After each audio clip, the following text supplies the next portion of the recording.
and we'll give our joiners about 30 more seconds to all hop in, and then I'll get us kicked off this morning. Good to see you all.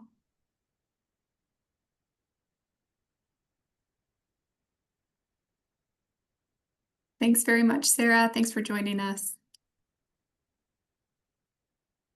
Okay, well, we have much to get to in a short amount of time, so I'm going to go ahead and get us started. Welcome to Holistic Leadership Leading Through Uncertainty, a training sponsored by the Montana DPHHS Public Health System Improvement Office. My name is Anna Kiley from the Montana Public Health Training Center, and today we are joined by Dr. Chance Eaton, founder of Big Sky Way Leadership College. Chance brings decades of experience helping organizations from agriculture to healthcare to education strengthen leadership, communication, and team performance. He's worked around the world as a consultant, educator, and coach, and his approach blends psychology, business, and human connection. Please join me in welcoming Dr. Chance Eaton. All right, thank you for that, Anna. Thank you, everyone, for being here. Thank you for inviting me. My name is Chance. Today, we're talking about holistic leadership. And here's one request I have for today. I'm seeing some messages up here. If you could turn your cameras on, right? It just helps me to kind of see what's going on out there. It's so easy to multitask. So if you can turn your cameras on. I'm not much of a lecturer. I'm more of a workshop kind of guy. So raise your hand, get in the chat box, ask questions. And it's my job to manage time. So we've got a lot to do here in 2 hours. So seeing folks come on, thank you for turning your cameras on. So leading through uncertainty, I think all industries are having a very interesting conversation on this. Last week, I was working with auditors from across the country that work with state government. And they have, every state government's in kind of an upheaval, and there's a lot of turmoil. We work with a lot of commodity companies like lumber and steel and copper, and they're wondering about what's going on with tariffs. Everyone is kind of having this very interesting conversation. And it all started with COVID. Like we're still stuck in COVID, and now we have all this stuff coming. So it's just very, very, very interesting time. So my job here today is to talk about some solutions through that. Now, I grew up on a homestead farm and ranch in eastern Montana. I'm from Lindsay. I grew up southwest of Lindsay in Union Valley, and we homesteaded in 1909. And it's kind of cool growing up on a farm. You learn you learn how to work hard. You learn a lot about principles, cost accounting, management accounting, finance, crop and animal sciences. So really kind of an interesting upbringing, all things business. And I was super attracted to holism. Like you could never understand the farm. It was a large corporate farm. You could never understand one part of the farm in isolation. You had to kind of see it in context. You drill in and work on something, then you drill out. It was just so interesting for a philosophical minded person like myself. So a lot of cool things growing up on a farm and ranch, but I was a very curious fellow. I left in my mid-20s. I was a guy that was always looking in the gaps. We're a really good company, but what would a great company look like? Like, what is conflict? What should conflict look like? Because I see a lot of mean-spirited personal attack and a lot of artificial harmony. What does good conflict look like? Man, we don't have really good conflict. What does leadership look like? Who makes decisions? Why is this person influential? This person isn't. Why are some people talented? They're not using those talents. What is our strategy here? Like, what are we trying to do? What's the goal of all this? And so I was really good at looking at all those gaps. And so when I left the farm, being a curious fella, I just went out and kind of unconsciously and subconsciously explored this. I spent 25 years trying to understand myself, what the hell's going on, what's a great company look like, and I just come across all this stuff. You just come across it and then you share it with people. So very, very, I want to know what a great company looks like. So we're sharing some of that stuff, and the holism piece was really, really important to me. All right, so let's get into some topics here. Does everyone just see me on the screen? I want this to be as big as it can be. Okay, I'm just gonna do a lot of marker stuff. And I see Anna just put in a notes page, and we're gonna load the file here a little bit. You've got a download with a bunch of goodies in there. And so you can take notes on there. It's a fillable form. I figured that out. I'm so proud of myself because I'm not very good at this kind of stuff. Okay, so we're gonna be talking about holism. Holism is an approach that emphasizes and integrates the many aspects of an organization, of an individual. Instead of compartmentalizing, we honor systems of complexity. We're always in relation to something else. Every choice or action has an influence on another part of a system, right? So you can never understand something by itself. And the one thing you'll hear me saying a lot is, I think most of you are in leadership roles. Raise your hand if you're in a management role or a leadership role of some sort. I'm guessing most people have some. The unidimensional leader, the person that sticks to just that one thing they know, they're dangerous. They're expensive.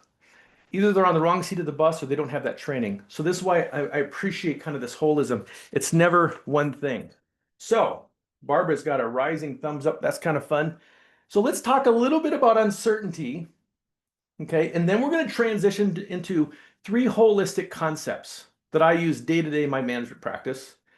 And then we're going to drill down reductionism into one tool.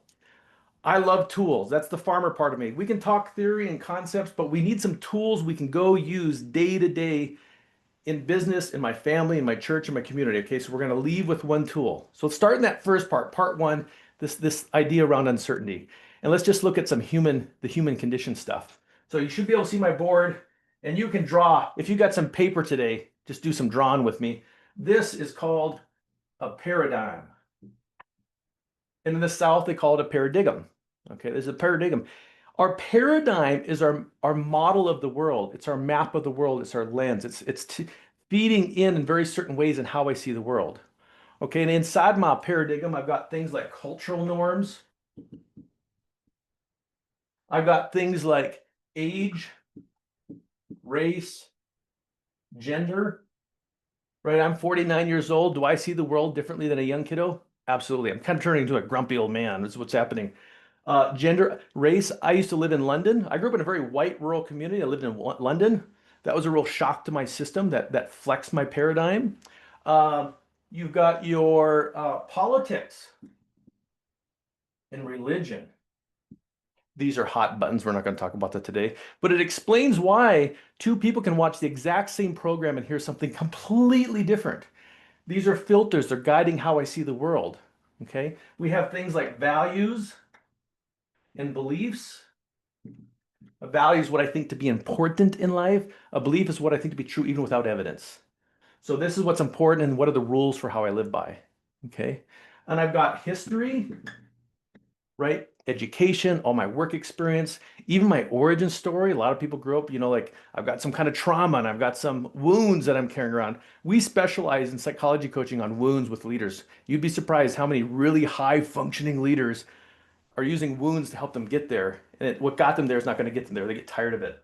And then we even have personality, which is more of you're born with that, right? Personality types. It's part of your neural architecture. But here we have this lens of the world. This is how you filter it, and here's how we can describe the differences that we have. Does that all kind of make sense? Okay, you've seen that before, I'm sure. And then here's the damn thing. Here's a rubber band. You can kind of see it. This is your comfort zone.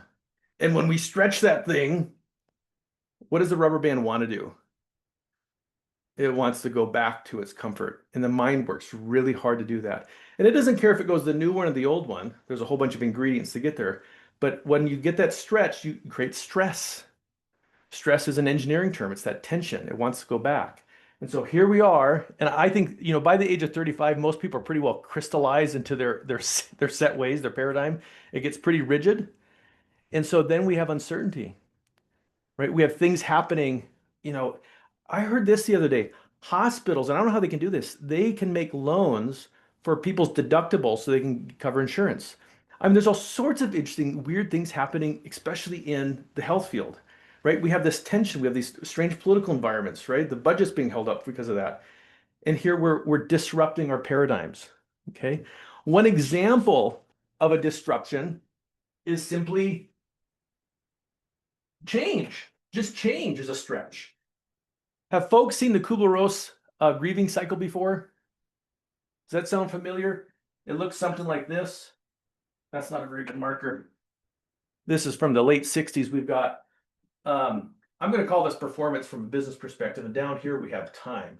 And you guys holler if you can't see something. You guys chime in. And it makes a shape like this. Okay. When we first lose that loved one, there's some shock. And then there's some denial. And then we get down into anger and depression. Okay. And then after a while, there's some acceptance and we integrate into this new reality. Okay. Have folks seen that before? That's what happens when we lose a loved one. Well, same things happens in organizations. Anytime your paradigm's getting stretched, we're going through something like this. And I think part of the lesson, when we work with companies, we work with them all the time. Like, how do we help navigate that? If it's a choice, but what if it's not a choice, like the death or all these, things happening in the environment? Appreciate that people are going through this, especially as leaders. Just appreciate when they're stretched, people are going through this cycle. It's not easy. Just appreciating that happens. Does that kind of make sense? We're all getting stretched. We're all we're all racing home to watch TikTok and to just kind of disappear for a little bit. All right. So the stress part, and this isn't the main part of today. I just want to make sure we cover some little pieces here. When there's some kind of stimuli,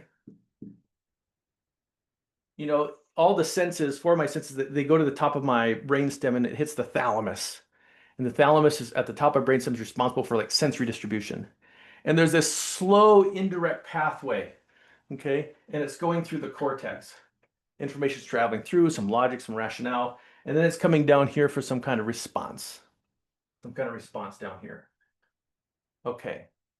But the problem is when we're getting stretched, when we're going through some kind of change, someone's challenging my paradigm, right here at the thalamus, there is another pathway, a direct, fast pathway that goes to the limbic system, right? The chemical brain, right? The amygdala, the hippocampus. And so when there's too much stimuli, too much stress, too much strain, I mean, just read the news. I mean, every day you're like, now what's going on? This is ridiculous. They sometimes call this a hijack. You are now stuck in the emotional part. There is no logic, right? And so you kind of see this happening with people. There's just too much stimuli. It's moderate to extreme. My emotional brain, my chemical brain takes over, and I just can't think logically, and it's really hard to function. And then you kind of get looped into more chaos, and then you're just kind of, when you're really in it, it's called the grip. You're in the grip. What do we do as an organization? What's happening in society? What do we do in our community, et cetera? Okay. Does that all kind of make sense to folks? Any questions so far? I think just appreciating that this is happening everywhere at some level. All right, one more thing here before we get to leadership stuff. I want to introduce a little bit of holism, and I like systems. I don't know why, I'm just attracted to systems. I'm going to draw, this is called beats per minute, and this is time on the x-axis. And so you guys know this way better than I do for anyone that's got a medical background. Right here, I got a heartbeat, okay, from an ECG or something, heartbeat. And the heartbeat, even though it's autorhythmic, it's actually speeding up and slowing down. And that's the autonomic nervous system is speeding up and slowing it down. Okay, isn't that interesting? Sympathetic nervous system, parasympathetic nervous system, sympathetic nervous system, parasympathetic nervous system. Okay, and there's something really interesting. If we look, and this stuff has been peer reviewed so many times. We can start to plot the beats per minute. Okay, it's like that, and then it's going to form something called a heart rhythm. A heart rhythm. All right, so that's interesting. And this is really low-cost stuff. And when we look at someone that's in frustration, someone that's in irritation, impatience, worry, their heart rhythm looks like this. It's very herky-jerky. Okay, and so you see the upticks are the sympathetic speeding the heart up and the parasympathetic slowing it down. It's like driving with one foot on the accelerator, one foot on the brake. It's very herky-jerky, okay? But something really interesting happens when I do something that's very, very simple. And I think this is helpful for just people that are stressed out, even though that's not the topic for today. If I focus my attention in the area of the heart, I'm trying to get out of my monkey mind. I drop my awareness. I focus my attention in the area of the heart. I imagine as if I'm breathing in and out of the heart or chest area, breathing a little slower and deeper than usual. We recommend 5 seconds. And then I activate renewing emotions such as appreciation, care, patience, composure, confidence, right? Those kinds of feelings, and I'm bathing in it. You start to see this happen. You start to see your heart rhythm forms a sine wave. Right? So the heartbeat's speeding up and it's slowing down. It's speeding up and it's slowing down in a very coherent fashion. Okay. And so when I do that, all these interesting things are happening. And I'm going to get to the holistic part here in a bit.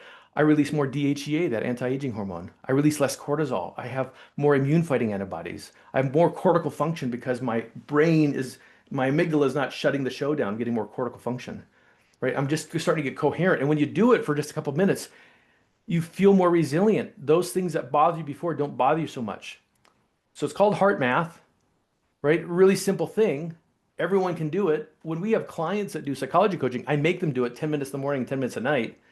Because if your nervous system is shot and we're trying to help you get better, we're not going to get very far, are we?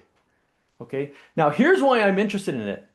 The elegance of this. Sympathetic, parasympathetic. Sympathetic, parasympathetic. It's not one thing. It's like that tennis player that's waiting to receive the serve. Do you ever notice this? They kind of go back and forth.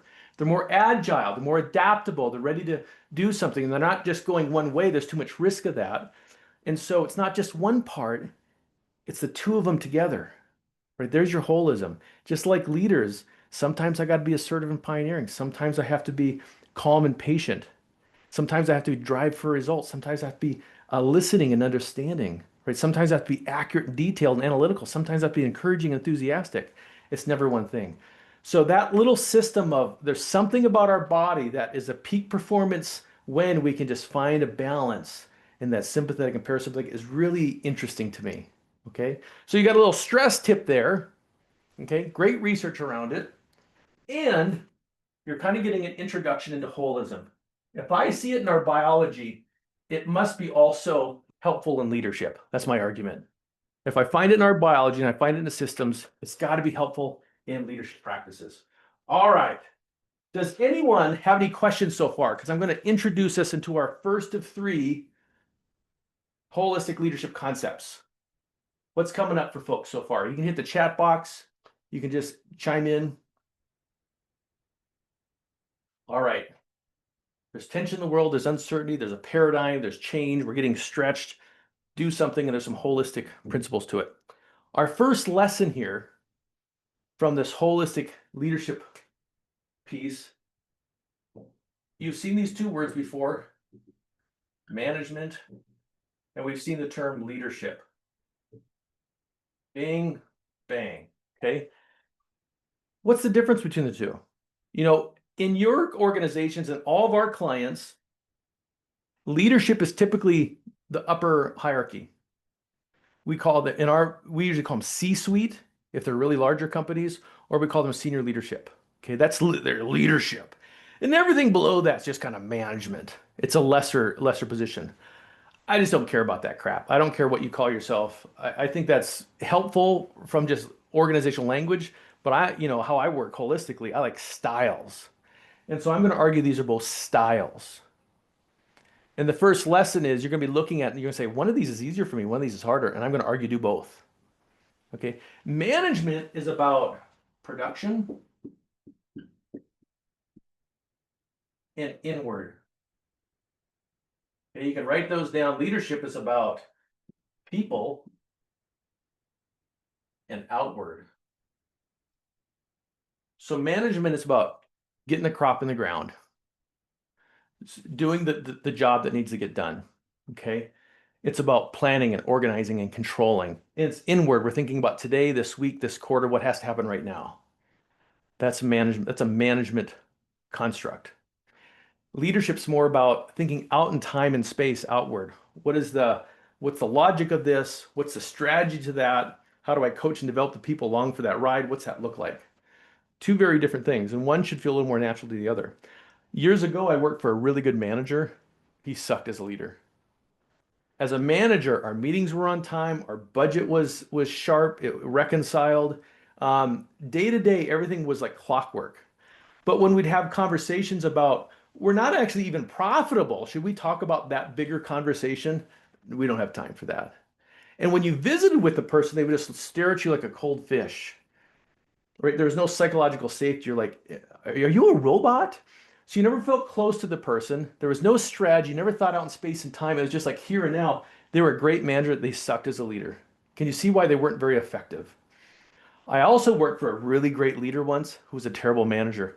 man, we would talk about how do we be more profitable. We'd think about space and time. We would come up with new product ideas. We'd look at our vision and what's this all about in the first place and the changes that are happening. And when you visited with this person, man, you just felt like they were in that I thou space. Martin Buber differentiates I thou from I it. It's just that reciprocity, that mutuality, that encounter by grace. You just felt important. We have these big conversations. But when it came to doing the work, executing the logistics, the budgeting, all that technical stuff, just couldn't do it. I don't know what you're talking about. Just could not do it. So you could see why they were so ineffective, right? So I like this yin yang. The best of the best are flexing into both of these. Even in your home environment, management's about homework and bills and budgets and all that. The leadership stuff is spending that critical time with your kiddos as they go to bed and mealtime and teaching and growing and developing together, right? Two very different constructs. So right off the bat, raise your hand if management's more comfortable to you. Okay, we got a couple there. Raise your hand if leadership's a little more comfortable for you. And some people a little bit of both, yeah. I love the leadership one. That comes really natural to me. So do you see, as a leader of people, I have to flex into this a lot more, management. It's just something I have to do. So there's part of our yin yang. Okay, that's a little bit of holism. It's not one thing in particular. That's very elementary, very introductory. Is everyone good with that? Do you have any questions about that so far? Any questions? Can you start to think back in time of all the people you worked with that they were missing something? And if you're bad at both, that's expensive. That's expensive. Okay. So just styles. That's how I like to look at it. Just two different styles. All right. I am going to share my screen now. We're going to get into our second concept here that I think is very holistic in nature. And if you guys open up your document, I would suggest, I'm going to share my screen here in a second. I want to make sure I pull this up. Sample data. Okay, Anna.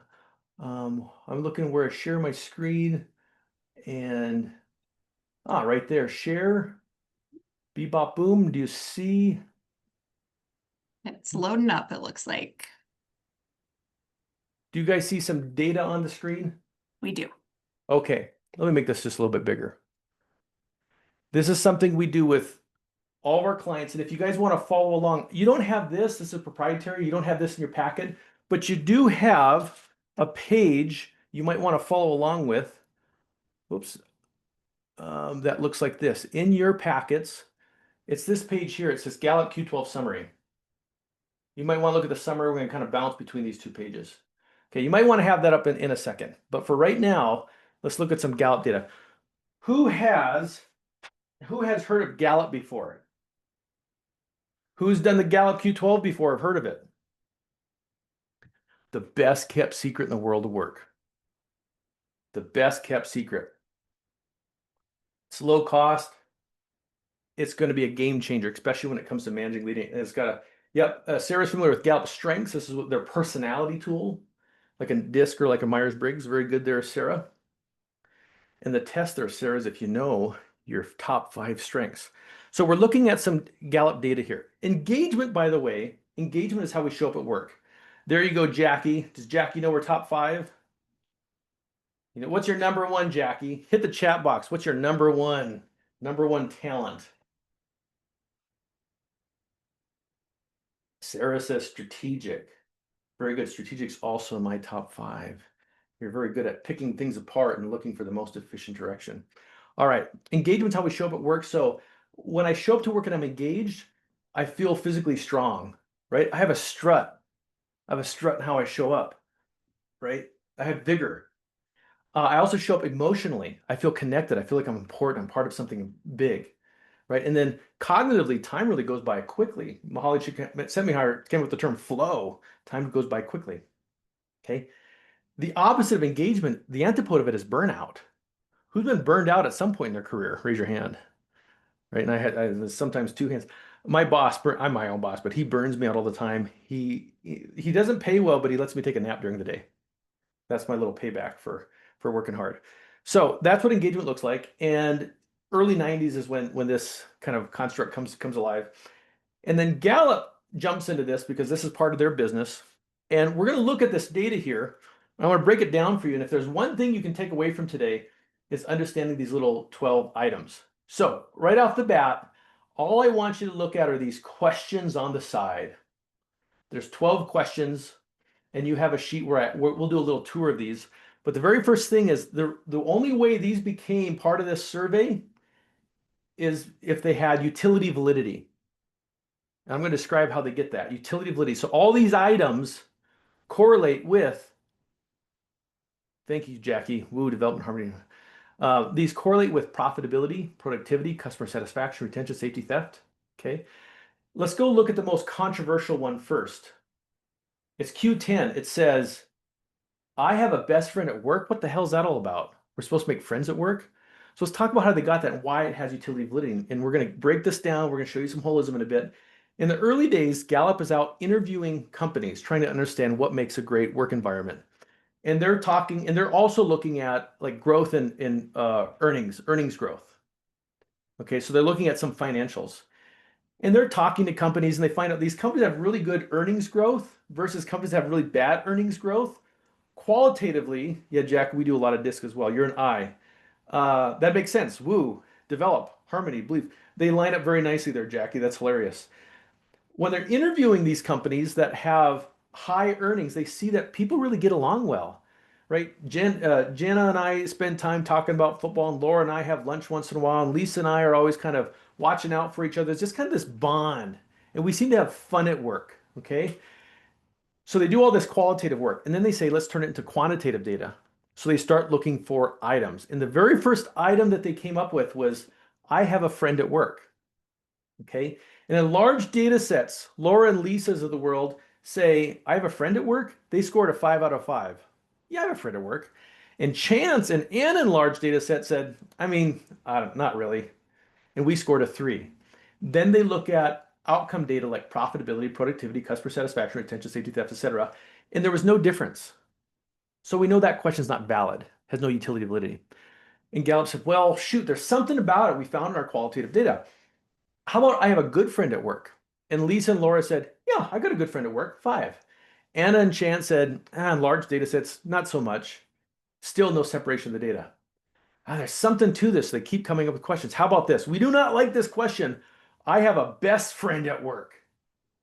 And the way to differentiate best from good friend, as my son William says, a good friend bails you out of jail. A best friend is sitting right next to you in that jail cell, and the next morning says, last night was awesome. That's the difference between a best and a good friend. So use that question. And Laura and Lisa in large data sets say, well, 4. You know, it's a Likert scale. It's not a yes or no. I'd say a 4 out of a 5. Anna and I give it a low score, like a 2. Best friend, aha, the data separated. They saw differences in business outcomes. That's really expensive to get that data, by the way, and it's top tier data. So all these questions are worded in the way they are till the point where they receive utility validity. And they've had hundreds of questions on this. They had tons of money questions. If it didn't have utility validity, it didn't make it. They continue to test this every 2 years. Does that make sense? First off, the questions that are on there.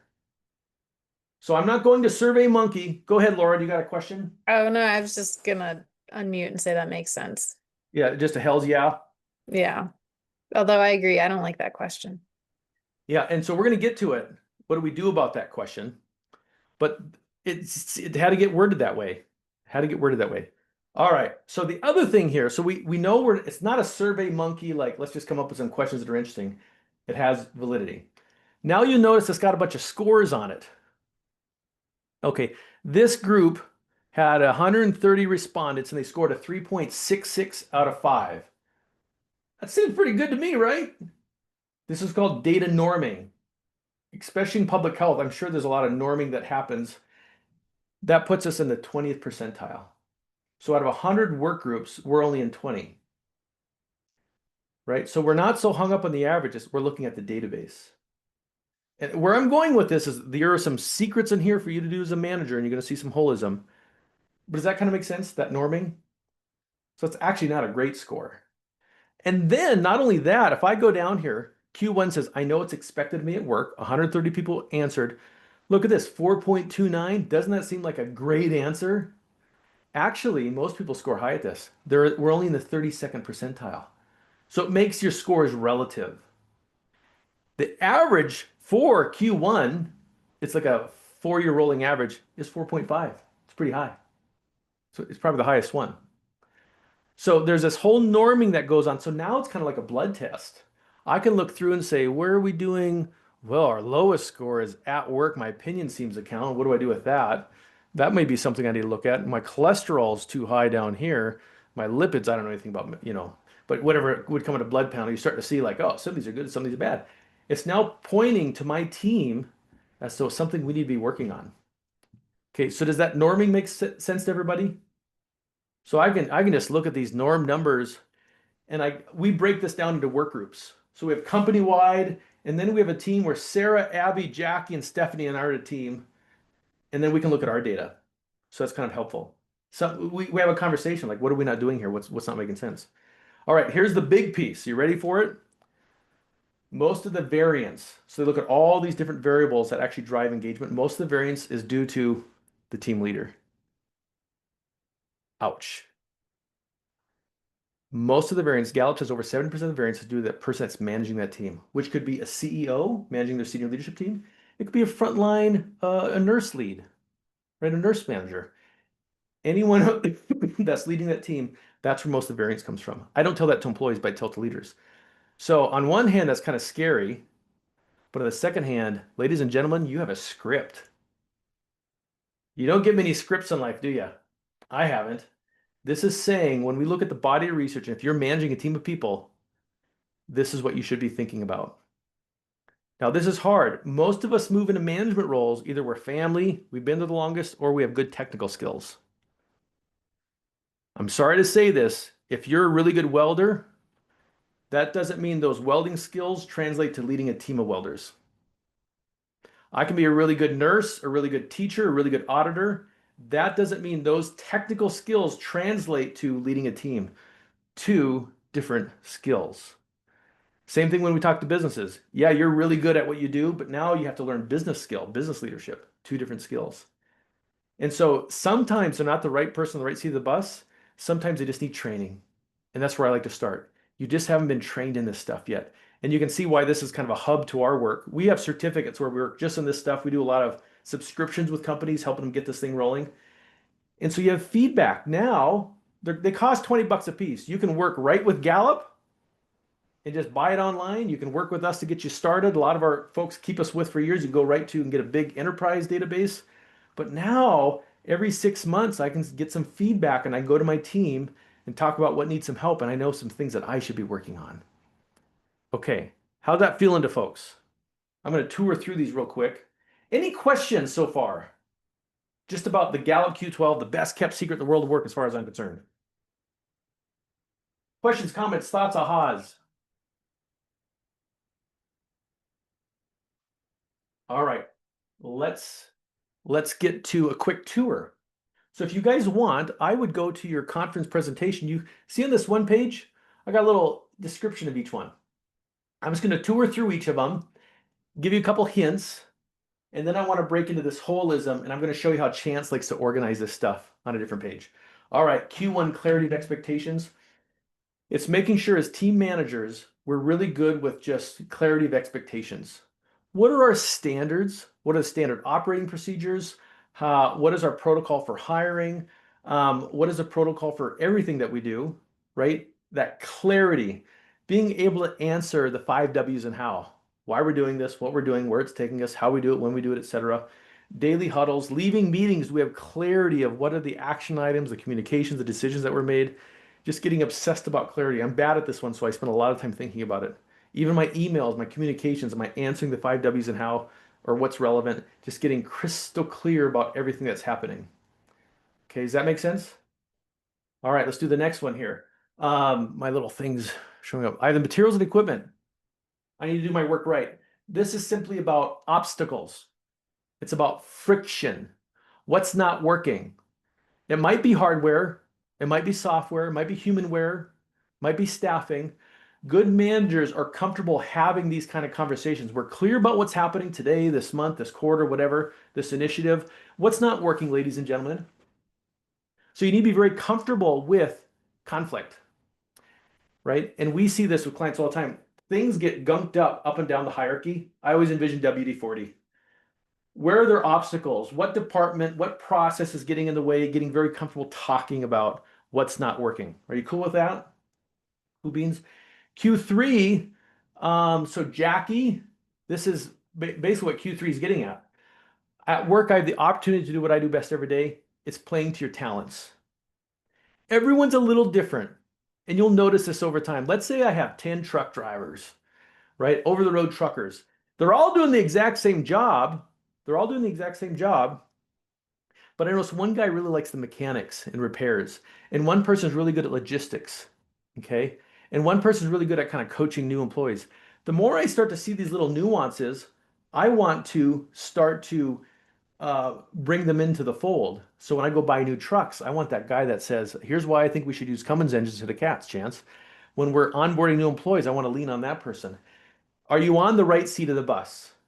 Okay. And with Jackie, really, there's a lot of development and front facing, right? That seems Woo is winning others over, developing and growing someone's that kind of mentoring relationship.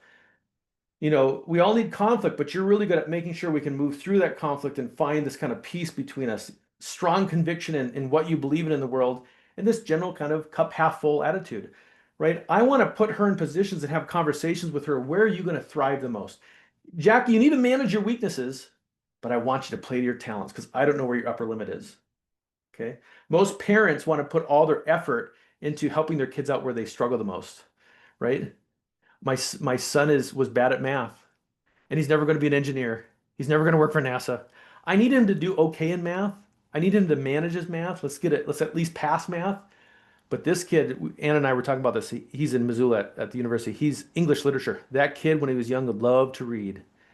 And even as a sophomore, he still read most of the books they have. He just loved to read. And so I'd buy him books. We have conversations in the evening around, and I don't know what he's talking about, but what did you like? What was good about it? What was your critique around it?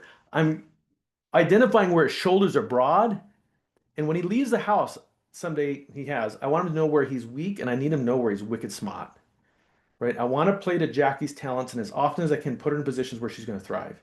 That's what Q3 is all about. And that's Gallup. We use DISC primarily at Big Skyway. I'm going to show you DISC in a bit. Why? It is elegant. Clifton Strength Finder has 34 themes.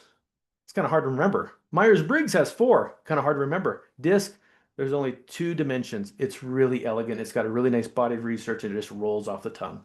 So we use DISC. Same concept, same idea. Okay. Q3. Q4, the last 7 days. How often? The last 7 days, I received recognition or praise for doing good work. Right? Not doing your job, not like you showed up to work on time. Let's have a cupcake party. No, you've been showing up early for the past week to get ready for the executive presentation. Your ability to articulate that. Leaders are paid to give feedback, not just negative, but also positive. That was above expectations. We have scripts for that. We're really known for one-page scripts. How do you give that really factual description relative to the rules or expectations we had? How's that impacting us? And how do I keep growing that if it keeps happening? And when you get meaningful feedback that was above expectation, you release a little bit of dopamine, right? We love that crap legally and illegally, right? It feels good, right? Q5, this is one I get a lot of pushback on. My supervisor or someone who at work, the only time you see supervisor in there seems to care about me as a person. Not just care, but they're able to demonstrate it. They're able to, when they're with you, they're with you. They make frequent touch points. They use words of kindness. They have demonstrated care to you, and you know they're there for you and you're there for them. I get pushback on this, especially in manufacturing, like, well, what are we supposed to do, like group hugs all day, Chance? Like, we supposed to do trust falls? Like, what the hell is this all about? And here's kind of the holism. It's not just about care. We're going to talk about accountability in a bit. But if I know you care for me, I work for Stephanie, and I know she demonstrates to me day in and day out that she cares for me as a human being, and then we talk about expectations, or we talk about being off track, or we talk about friction, her and I are going to get a lot more mileage together if we have that, right? So care. And if you don't care about people, because some people don't, there's nothing wrong with that. Just don't lead people. Just don't lead a group of people. Like it's a really easy solution. Um, I had a leader once. When you go through our certificates, by the end, you're going to either love it or hate it, right? That responsibility in your shoulders. You're going to love it or hate it. And one gal came up to me, she said, Chance, I'm a leader. I just don't want to work with people. I said, thanks for sharing it with me. Let's get your president here. Let's find a different seat on the bus for you.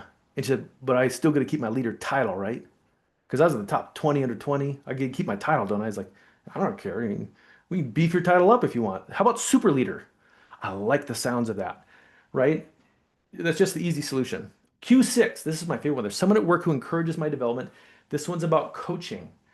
Usually, if Lisa and Sarah and Tony and Laura and I are working on something, we're debriefing, we talk about the past. We're debriefing on something.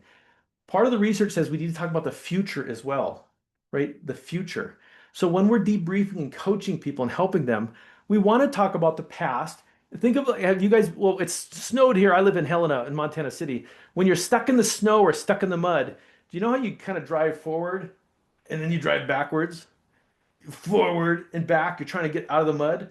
Same thing happening here. Talk about the past, talk about the future. Talk about the past, talk about the future.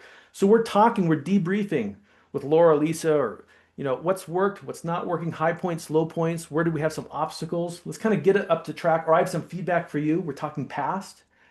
Then we're talking future. How do we overcome that? What are some resources we need? What other talents do you guys have that maybe we need to be leaning on more? What should we start doing, stop doing, continue doing? The coaching tool is talking past and future. And to me, it feels like two networks actually, past and future.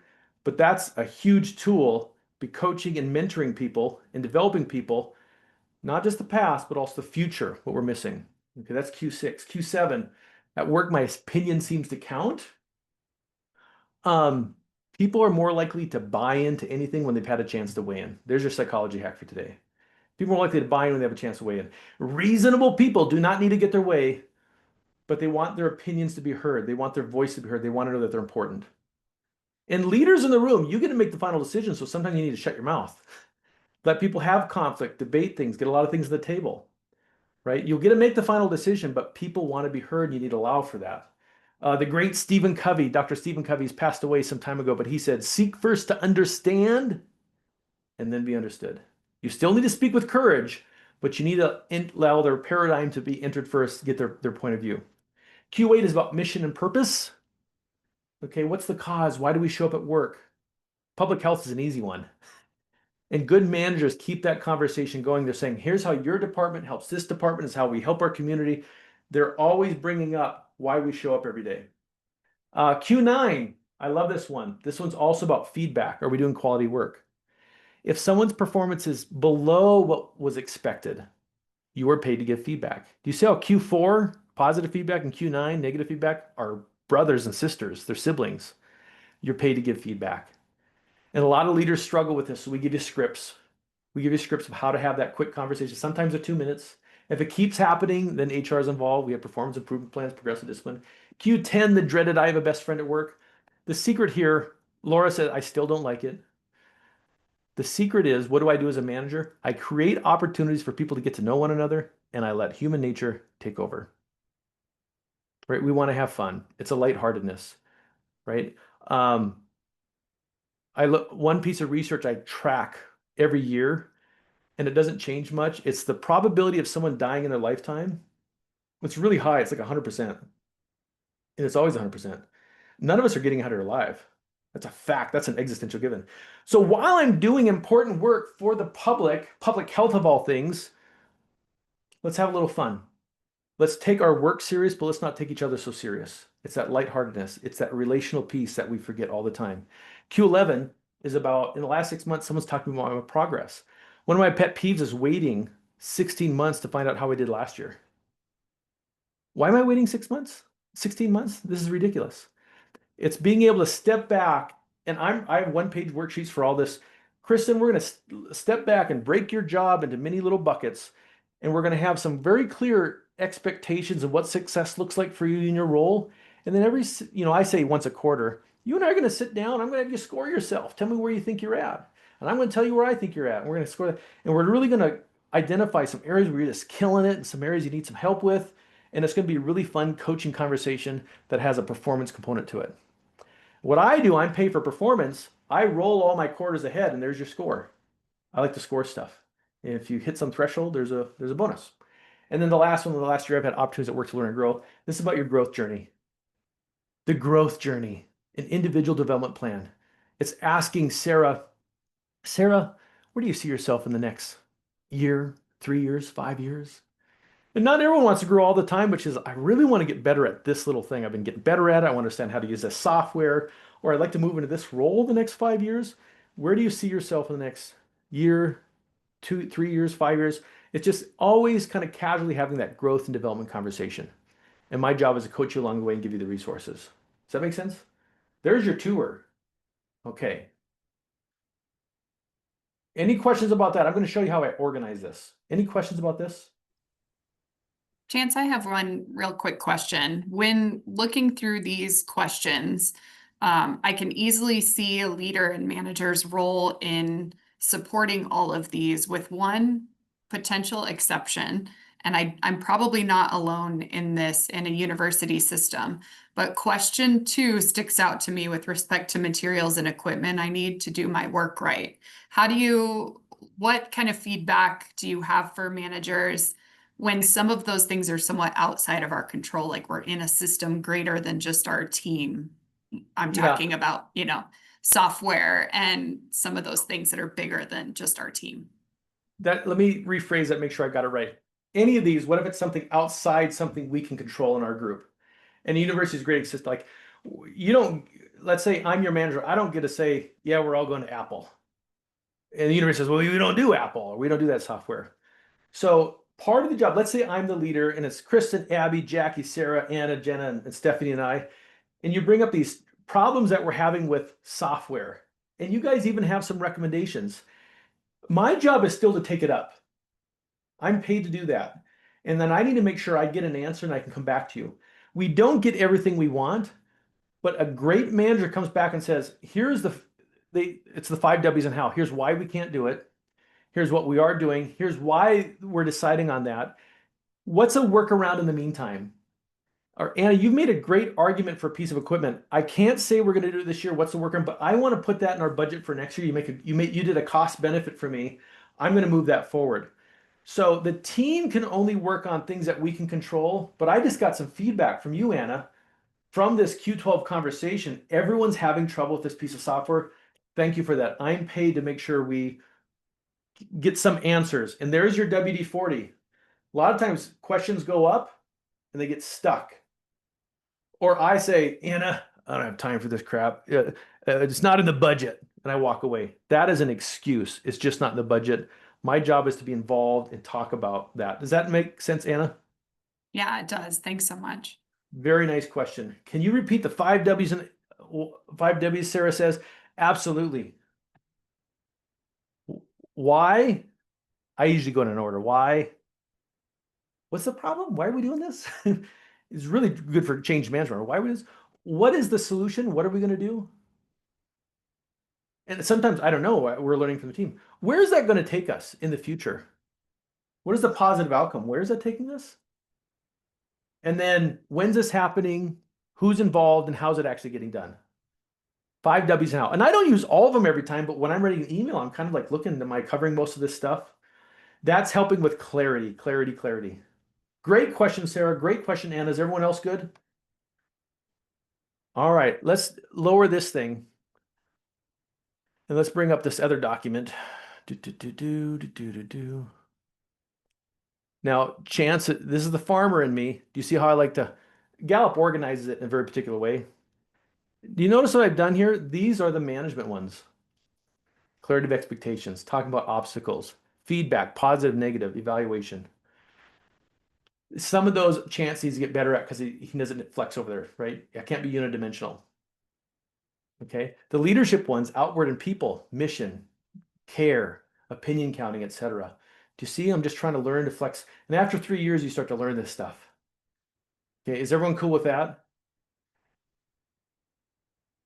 And now let's scroll down. This is what I use every day. This is my farmer cheater. Because clients come in, we have banks that work with us and hospitals, and we have a lot of manufacturing and law firms. We talk about marketing and strategy, and and all that kind of fun stuff.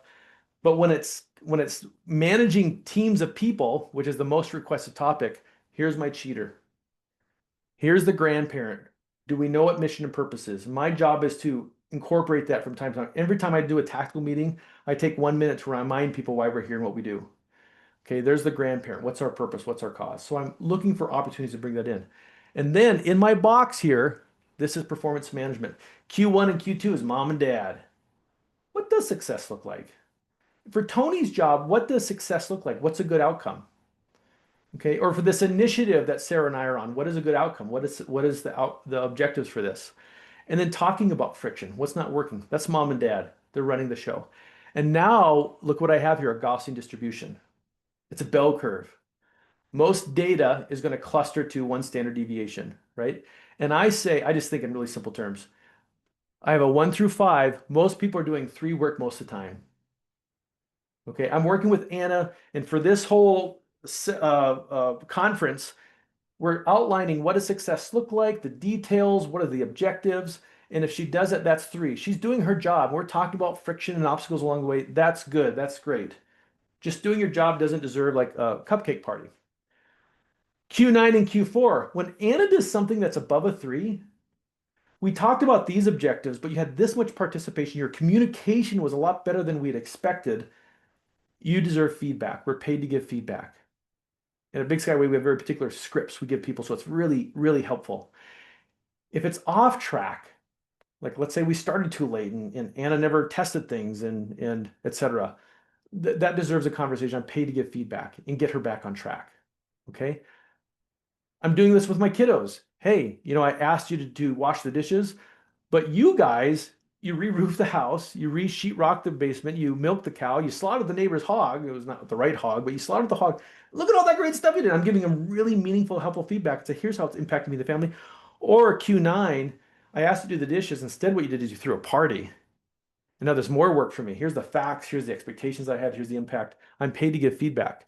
And then this evaluation. Anna, it's been a quarter or 6 months. Let's just step back. Let's look at your projects you had.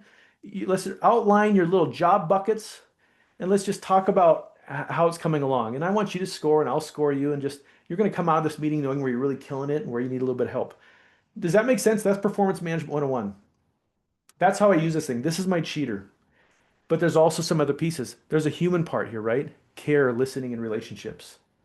And I promise you, if Jenna is used to me really listening to her and trying to really understand, and there's some demonstrated care over time, when we have a Q9 conversation, it's going to go a lot better. Jenna, we talked about this, and here's where you're at. It's going to be a lot easier conversation. And then over here, we have growth, talents, coaching, and that growth journey. So how I see day-to-day management, Gallup gives us the best kept secret in the world of work. Here's my job. And you all have technical skills. That's why you're here. But if you're looking to beef up your management skills, here are a few extra little nuggets. It's a script. The feedback, like I said, $20 an assessment per person. In the world of assessments, that's really low cost. And then you're getting feedback every 6 months. And let's say I'm working with Tony and our Q1 score is really low. We have a conversation about what are we doing? What could get better? And I'm thinking about things that I can do that would be a little bit better. Is this making sense? Do you see the holism? It's not one little piece in isolation. It's how it integrates with everything else. There's that yin and that yang, that sympathetic, parasympathetic. Okay, any questions about that, you guys? We're going to move on to the next thing. Best kept secret in the world of work. So we talk about management leadership. We talk about Gallup Q12. Let's talk about this bad boy. This is my third little model for holism.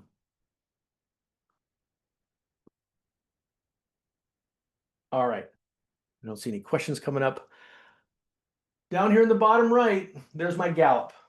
We use this in our advanced holistic leadership certificate. So people learn about Gallup. And anytime they get really good at Gallup, they hear me say something, they're hitting the chat box and they're saying, there's some Q2, there's some Q7.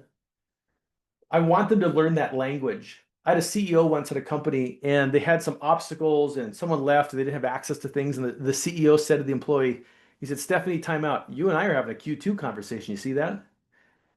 They're trying to train them in this new language, and they're sitting around the table saying Q2, Q7, Q8.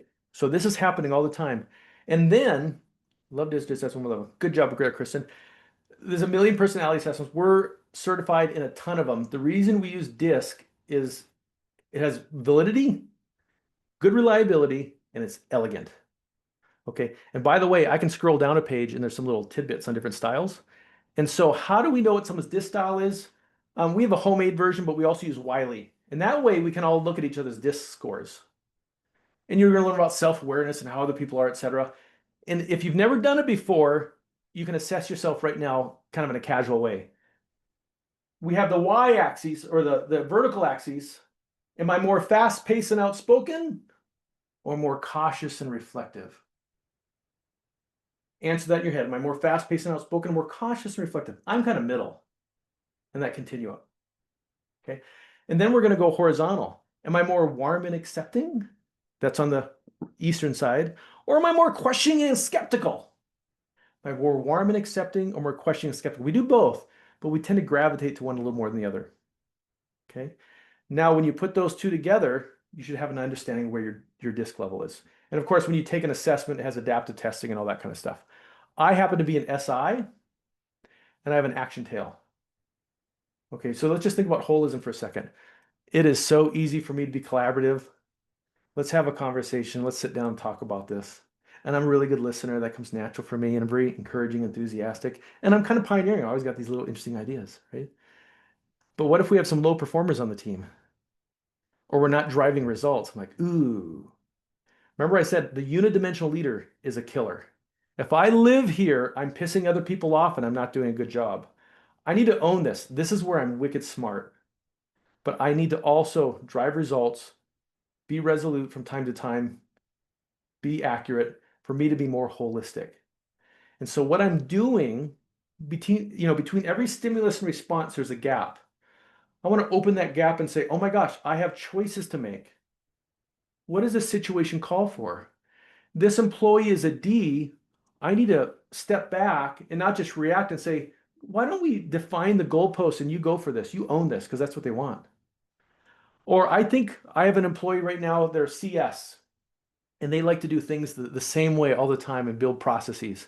But what I need from them right now is I need some pioneering and some assertiveness. I'm going to ask them to get onto AI tools. AI should be a free employee for you. Use the hell out of it. Claude, Grok, ChatGPT. I need you to put this through some tests and come up with some other ideas before we launch this. I need you to think outside the box. Do you see how I'm pausing before I react to something? Think about, where do I belong? What does this psychological energy require of me right now? So I don't get stuck. And then what we're doing to help people cheat is we have all these one-page worksheets. That's what we're known for. You want to drive results? Balanced scorecards, one-on-one performance check-ins. It's a one-page sheet. We need results. We need to get the crop in the ground if we're going to have food for this winter and spring. So we have these little worksheets to help us cheat over those areas. Does this concept make sense to you holistically? Okay. So if nothing else, if you've taken DISC before, you will notice who's taken DISC. Someone said, Kristen, where is Kristen at? Sarah, okay. Anna, what's your DISC style? We're probably similar. We are similar. SI for me as well.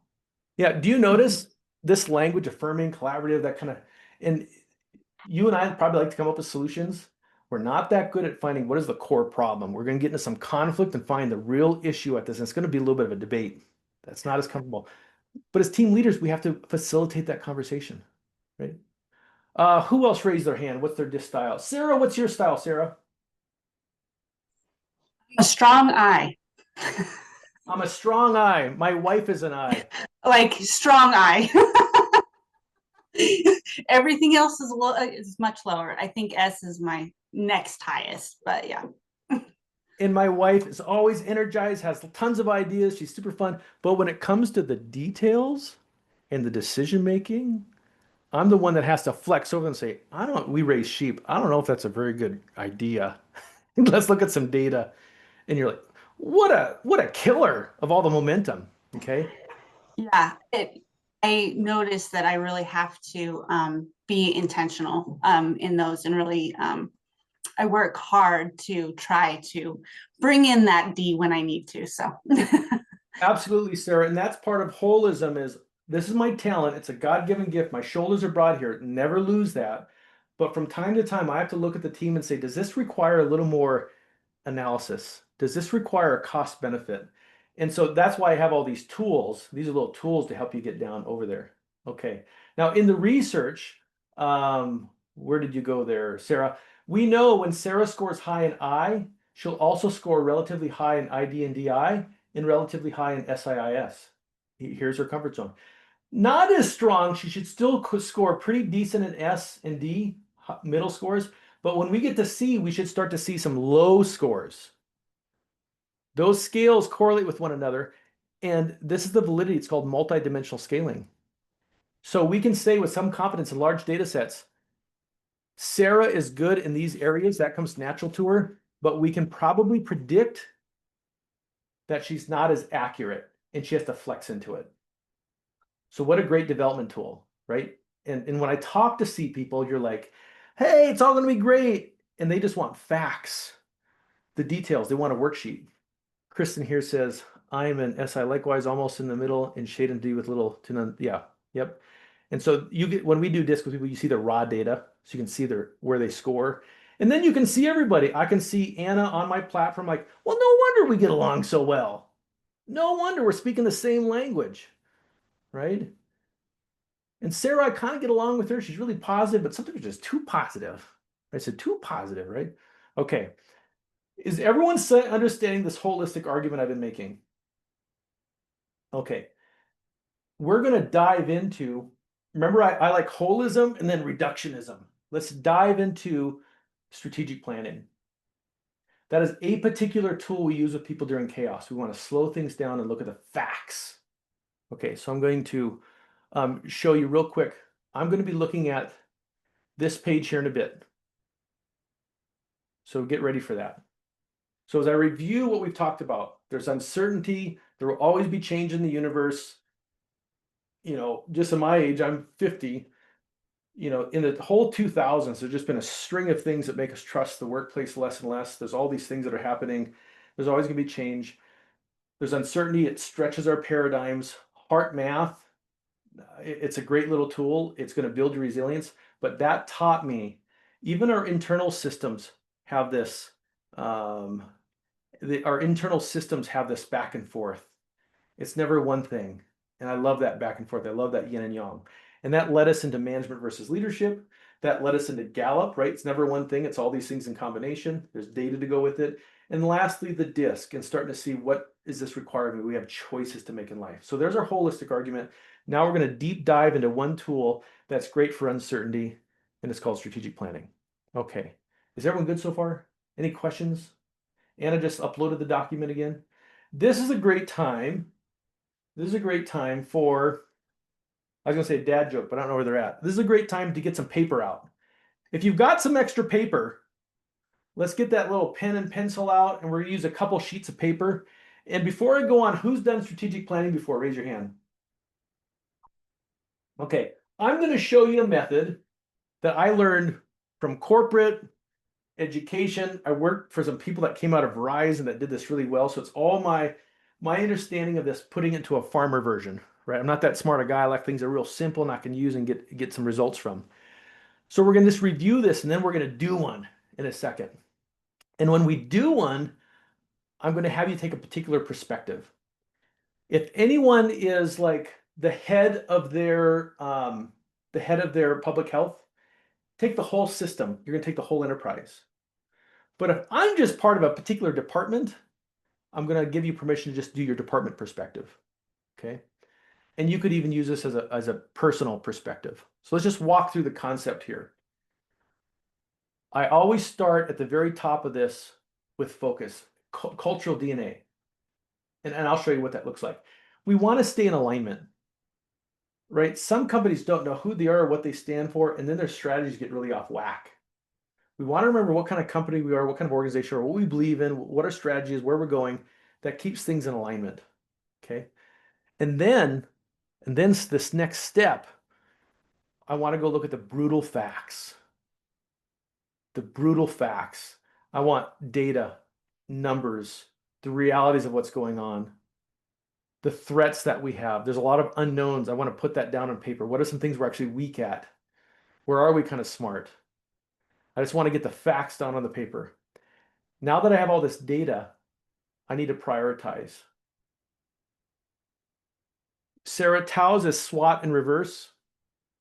And I'll talk about that in a bit. You can put anything in there. There's a lot of different things, any kind of analysis. TOWS is SWOT in reverse, and I'll share that with you.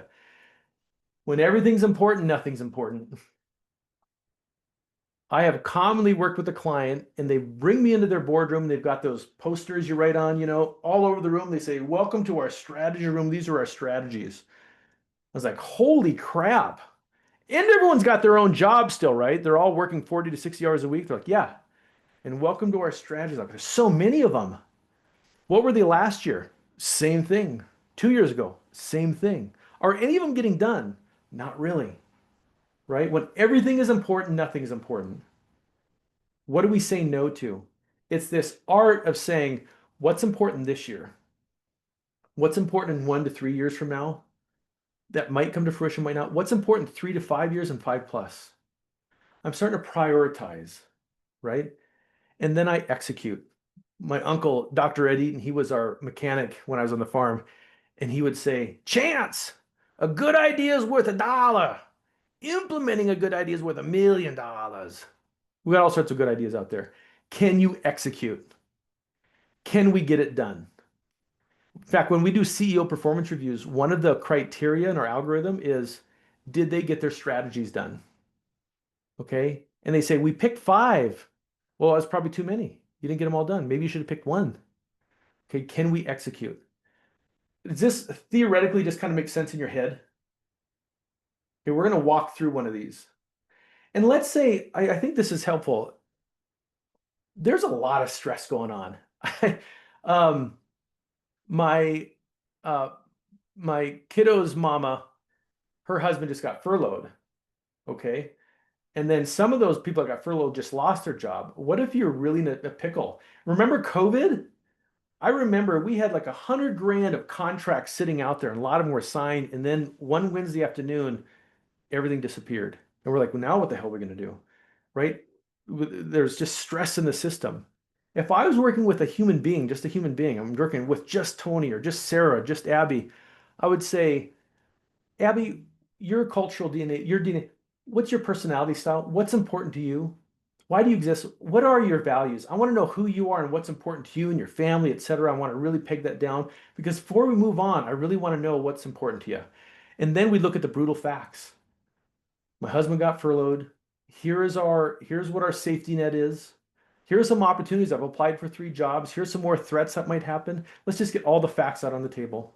Let's just get very real about things. Let's come up with some ideas. Let's just make a big list. And then we want to think about which ideas do we want to implement this week and this month. And there's some things, I have a pension I don't want to dip into. It's a huge tax consequence, but let's just put down the list way down here. I could sell our house and move with my mama. We don't want to do that. Let's put that lower on the list. And let's come up with something we can execute on. And the first things might be, I'm going to start spending a lot of time with my family because I'm stressed right now and they make me happy. I'm going to really start exercising because it's just good for my system. I'm going to start meditating. Do you see that priority? We're trying to prioritize. Okay. Let me get my bearings straight here. Let me move some stuff around. We're going to do one of these. And I think I got to take my coat off because it's getting warm in here. How are we doing for time there, Anna? Are we doing good? Well, yeah, we've got 50 minutes, so. All right, let's do this. On your piece of paper, I'm going to take this down, by the way, so you can just see me. I'm going to stop my share. How do I stop my share? Nope. Say Let's from see. your view, I don't know if I can. Oh, I see it over here. I can do it. It You see, says- okay. It says stop share. So we're gonna stop. So you guys see me up on the marker board again? Okay. So on the first sheet of paper, I call this step 0, cultural DNA. I just want to make sure whatever we're doing, whatever our planning is, gets anchored and there's alignment in what we do. Now, most of you have mission and vision statements. Is that correct? Right. There's a lot of money made on that in the 2000s and 90s. And I wish I would have got into that gig. But a lot of mission and vision statements don't mean much to me. I really don't know what they do. It just seems a little too ethereal. It's not very applicable. It doesn't help me with making decisions. It doesn't help me with hiring. It's not very useful. So we do a lot of workshops on this, and I simply ask 5 questions. And the first question I ask is, just what? What do you do? I don't want some sexy statement. We're just what we do. Public health, like in one sentence for this community and what that means. Just a what. Okay.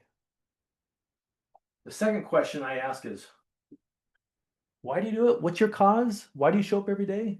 Do you see how it's relative? Mission statements are trying to put all this stuff together, it gets jumbled up. Why do you exist? And I think this is easy for public health. Okay. And it might deal with the community, which yours probably does. It might have something to do with the industry. It might be something about the family or the history of the business organization. It might have something to do with our members, our clients, our community. It might have something to do with cause, where we're trying to do something great and bold. There's different whys. And we really want to identify, what is that why? Why do we show up every day? Okay, that's a short statement. The third question I ask is, this is important. Values. What are the values of this organization? And I know that sounds so cheesy. What are the values? What do we really, really, really believe in around here? Okay. Now let's have a quick conversation around this. I don't like table stakes. And by the way, I work with a lot of companies and they have like 12 values. And then I say, when everything's important, nothing's important. What the hell does this mean?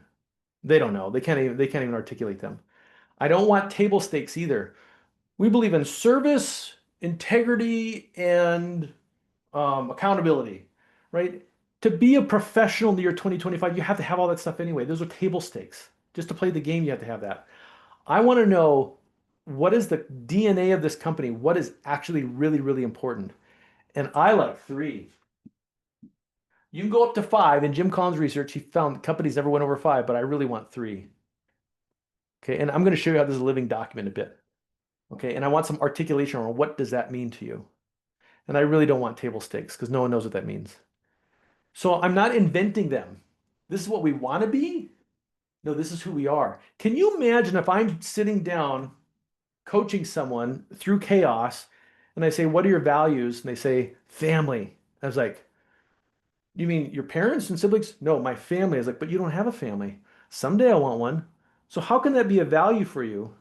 Well, it's the relationships, Chance. It's about bonding. Well, maybe relationships is the value then, right? And whatever your values are, your senior leaders better pay attention because everyone's watching. And if you don't demonstrate those and express those, people are going to feel like it's not fair. Okay. So there's the values one. The fourth one, I call it strategy. This isn't as relevant in not-profit, or in public health, but where do you exist in the marketplace? Right? Can you see if I'm working with a bank? Where are you positioned? And are you a low-cost producer? Are you innovative with new products? Are you intimate about customer service? You can be good at all those, but you got to be badass at one of them. And what about your services is really unique and special, and the customer, the client, the community really cares about it. We're trying to find these sweet little spots of where you sit in the marketplace and where you're so different. And that usually takes a couple of years for a company to figure that out, but I want them to know what their strategy is. Because when everyone's my customer, no one's my customer, right? We get back to these same principles. And my fifth question, this says future, the envisioned future.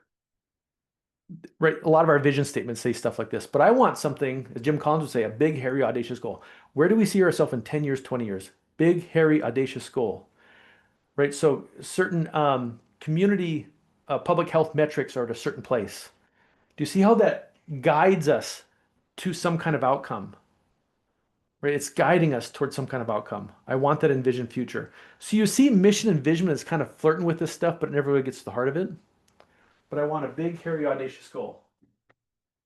And you see something interesting. Remember my yin yang I love talking about in holism? The best of the best. They want to preserve the core, why we exist, what our core values are, and they want to stimulate progress, that envisioned future. They're always in this yin yang kind of place. This document becomes a living document. Okay, thank you, Sarah, for being here. Reach out if you have any questions. It becomes a living document. I use this, it fits on one page, to make decisions. A decision comes up, should we buy this company? Should we get involved in that initiative? Well, does that fit our values? Does that fit our cause? Does that fit our strategy? The kind of people we're hiring, I better look at my values and I'm going to turn them into interview questions, right? These are the kind of people that really succeed in our organization. And I'm building cultural interview questions around that, right? Our behaviors, how we run meetings. This thing is something we refer to and use it all the time versus some cheesy mission and vision statement on a website, which is fine. We don't, but this is a real document. It's our cultural DNA. Is this making sense to folks? There's a lot of stuff. It's kind of advanced, but it's kind of fun. Kind of fun stuff. I have I a, don't- I have a Go for question. it. Gina, go ahead. Under number 3 there, Chance, you gave some examples of what is not specific or good enough, your table stakes idea. Yeah. And I just wonder if we're gonna talk about that more, or if you have examples of what is more appropriate. And I'm stuck on it because one of the examples you used was service, the concept of service.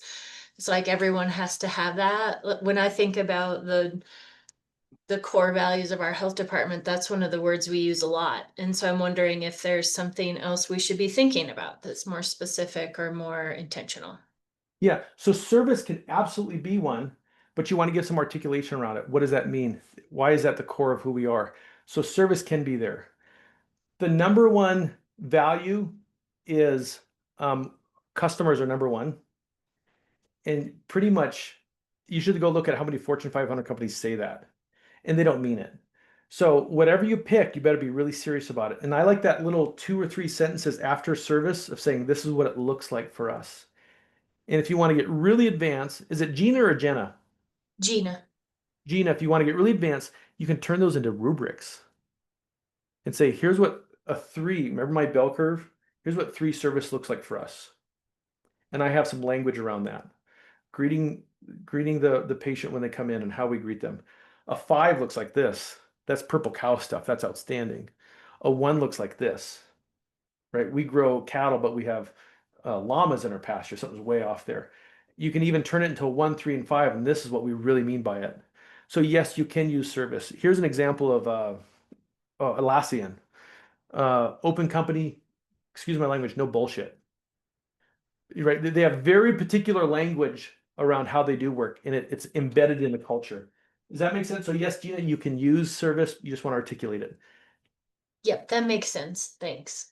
And the more you make it real and meaningful, exceptional service, no bullshit. You can't use that language in public, but the more you give it something that really speaks to the origins of the organization and language that gets used, now you're onto something.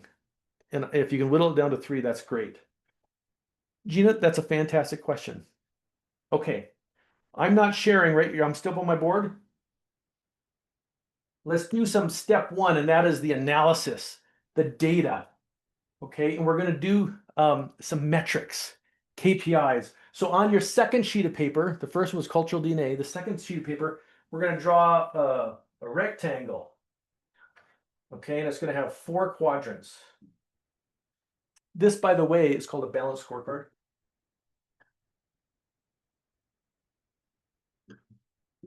Came out of Harvard. And let's just label these first of all. Okay. The first top left is called, I'm going to call it financial / results. Okay. The one below it's going to be operations. And that deals with quality, efficiency, safety. The top right one's going to be the customer satisfaction, which in your case would be patient satisfaction, community member satisfaction. And the bottom right one's going to be people / culture. Are the people happy here? Okay, so I'm going to take my metrics and I'm going to organize them accordingly. Right. When I work with a lot of companies, they're hell-bent on financial, which is a lagging indicator. And their people are pissed off They have high turnover. Their customers are pissed off. They're not coming back. It's affecting operational efficiencies, right? You see how they all dance together? And here's a little fun thing. Look at this. DISC. There's your DISC again. Holism, right? We keep coming back to these concepts again and again and again. And so all we're looking at is brutal facts. There's nothing coming from this yet. Now, inside of this balanced scorecard, I'm usually going to have, I hope you can see this, I'm going to have a KPI, that's a key performance indicator, a metric. And then I might have, here's our current number for that. And then I'm just going to have some boxes. I'm going to have red, yellow, and green. And that's going to be, I'm going to put my, it's a range. It's a range. So this might not be relevant for public health, but let's say return on asset. Our KPI for return on asset is, we're at 7%. Red is if we get below 6%. Yellow is 7 to 9. And if we get over 9%, we're doing pretty good. So I'm just building a range out. Think about this now from a leadership perspective. And it takes a while to build these out. It might take a year. We know what a good range is. We know what our number is. Some clients put in peer data or country data. Okay. Anna, yeah.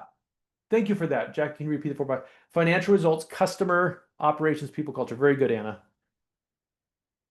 So what I want you to do, you might not have access to all these metrics for your job, but I want you to come up with, is there one metric that you would put in the financial that you know about, right? Actual to budget or something like that. Can you guys hit the chat box and give me one financial metric that might be really relevant in public health?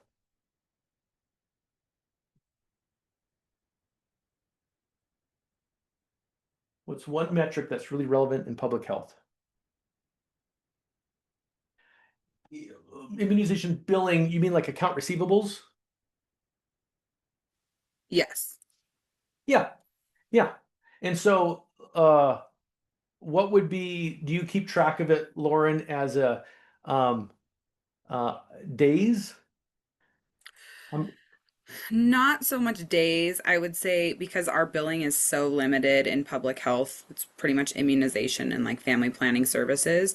So that turns into a source of variable revenue outside of like our grants. And so that's our only opportunity to, without applying for new projects, taking on new initiatives and or deliverables, that's our only opportunity to generate revenue for a department. Yep, I like that you're differentiating between grants and public billing. And Abby says days cash on hand. Where's Abby at? I don't see Abby. Oh, there's Abby right there. Right. In environmental health, this is Jackie. Inspection completion is definitely financial. If we don't get paid. Yeah. So anything that deals with the results, like a lot of nonprofits, it's the size of their membership, anything that deals with the results. Okay. Now, if we go down to operations is things like quality, efficiency, how the sausage gets made, right? Quality assurance scores, things of that nature. Can anyone think of in public health any operational things? Call handling time,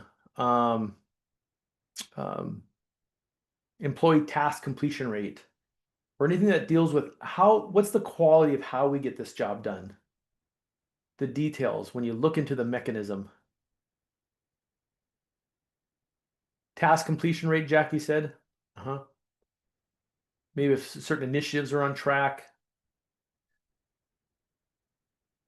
Number of days from when a communicable disease case is open and closed. Yes. Where's Lauren at? That's a really good example. That's looking at the quality and efficiency. Yeah, number of clients seen.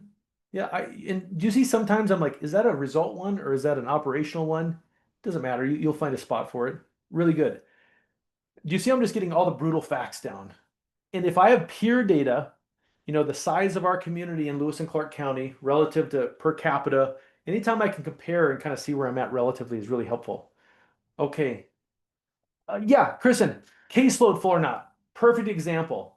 That's an operational kind of metric. Now, customer satisfaction, you might not call them customers, you call them patients, community members, anything like, does anyone do any kind of satisfaction scores? Are we doing a good job from their perspective? Does anyone do anything like that? Can you guys throw me an example? It's some kind of survey usually. Drenda's here. Hi, Drenda. I don't know if Hi, you Drenda. sorry, I jumped on late. Yeah, we do customer satisfaction. We used to do it kind of in general for the whole department, but we're honing it in on a specific program and doing customer satisfaction for customers that are attached to a specific program. Because, like you said, health departments I serve 70,000 residents in Lewis and Clark County, right? We can't do that. So Yeah. we honed in on identifying who our customers are and then asking them directly how was their experience interacting with the health department, getting services from us. I love that, Drenda. And nice to see you, Drenda. And you're building some benchmarks, like what's that over time? And if I have any public data, that's used with lots of other health centers, that kind of helps. We do a survey with a lot of our local county contractors. Yeah. One I use is just Net Promoter Score. Some probably do quarterly, some monthly. Attendance at our training. Net Promoter Score is between a 0 and 10. You've all answered this. How likely are you to recommend us to a friend or colleague? And the reason we use that metric is because it correlates with business growth. That might not be so relevant for community public health, but we're always trying to find. We have a whole bunch of these that we use, because if the customer is not happy, if the patient's not happy, it's going to affect our financials. It's going to, right? It's just another thing we want to look at. And down here, people and culture. Can anyone think of any people and culture kind of metrics that they could use or they are using? One real obvious one is turnover. Staff turnover. And a lot of times they break that into bad turnover, like we lost a really high performer. Or in manufacturing, they do a lot of turnover in the first year. So that says something about their onboarding. You know what yeah, Kristen, very good. An annual cultural survey. Yeah, Jackie, turnover's been hitting us hard. The Gallup Q12. Why do I like that so much? It's norm data. I can compare, and it has utility validity. And it tells us something about our leaders. It gives them feedback on their effectiveness, right? So I'm always suggesting to organizations, have a balanced scorecard because it's going to give you facts. And let's say Kristen is our leader. If she has to step away for 3 months because she won the lottery and she went on this really great vacation and whatever, we all know what success looks like. We all know what success looks like because Jackie, Sarah, and myself have to step in. We all know what success looks like. So we want to get this down. It takes a little bit of time, but all we're doing is collecting brutal facts right now. Does this make sense to everybody? Now, inside of your departments, you might have a whole bunch of leading and lagging indicators. They might not all float to the top. I used to have my own department and I had about 5 metrics I kept track of, and one of them made it up to the senior level.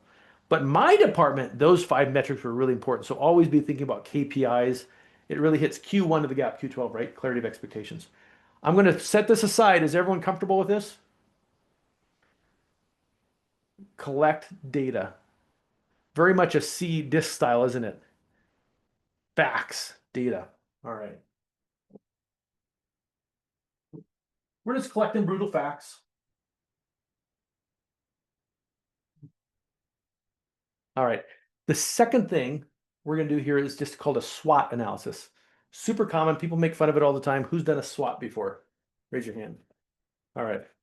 And I think they're done incorrectly all the time. Let's look at a SWOT. So on your third piece of paper, right, your first one has a cultural DNA. The second one has our balanced scorecard, our financials, and our operational metrics. This one, we're called SWOT. This is your third page. And we're going to draw a big rectangle here.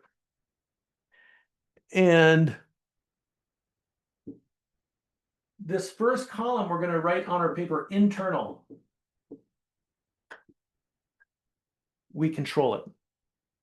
The right-hand column, we're going to call external. We have no control over it. And welcome to public health and medical right now. A lot of things we don't have control over. And I'm going to split this in half, and we're going to call this advantages and disadvantages. How about like a smiley face and a frowny face? Okay, let's make sure everyone has that down on paper first. Our third page. We're going to throw some curveballs in here so we do this correctly.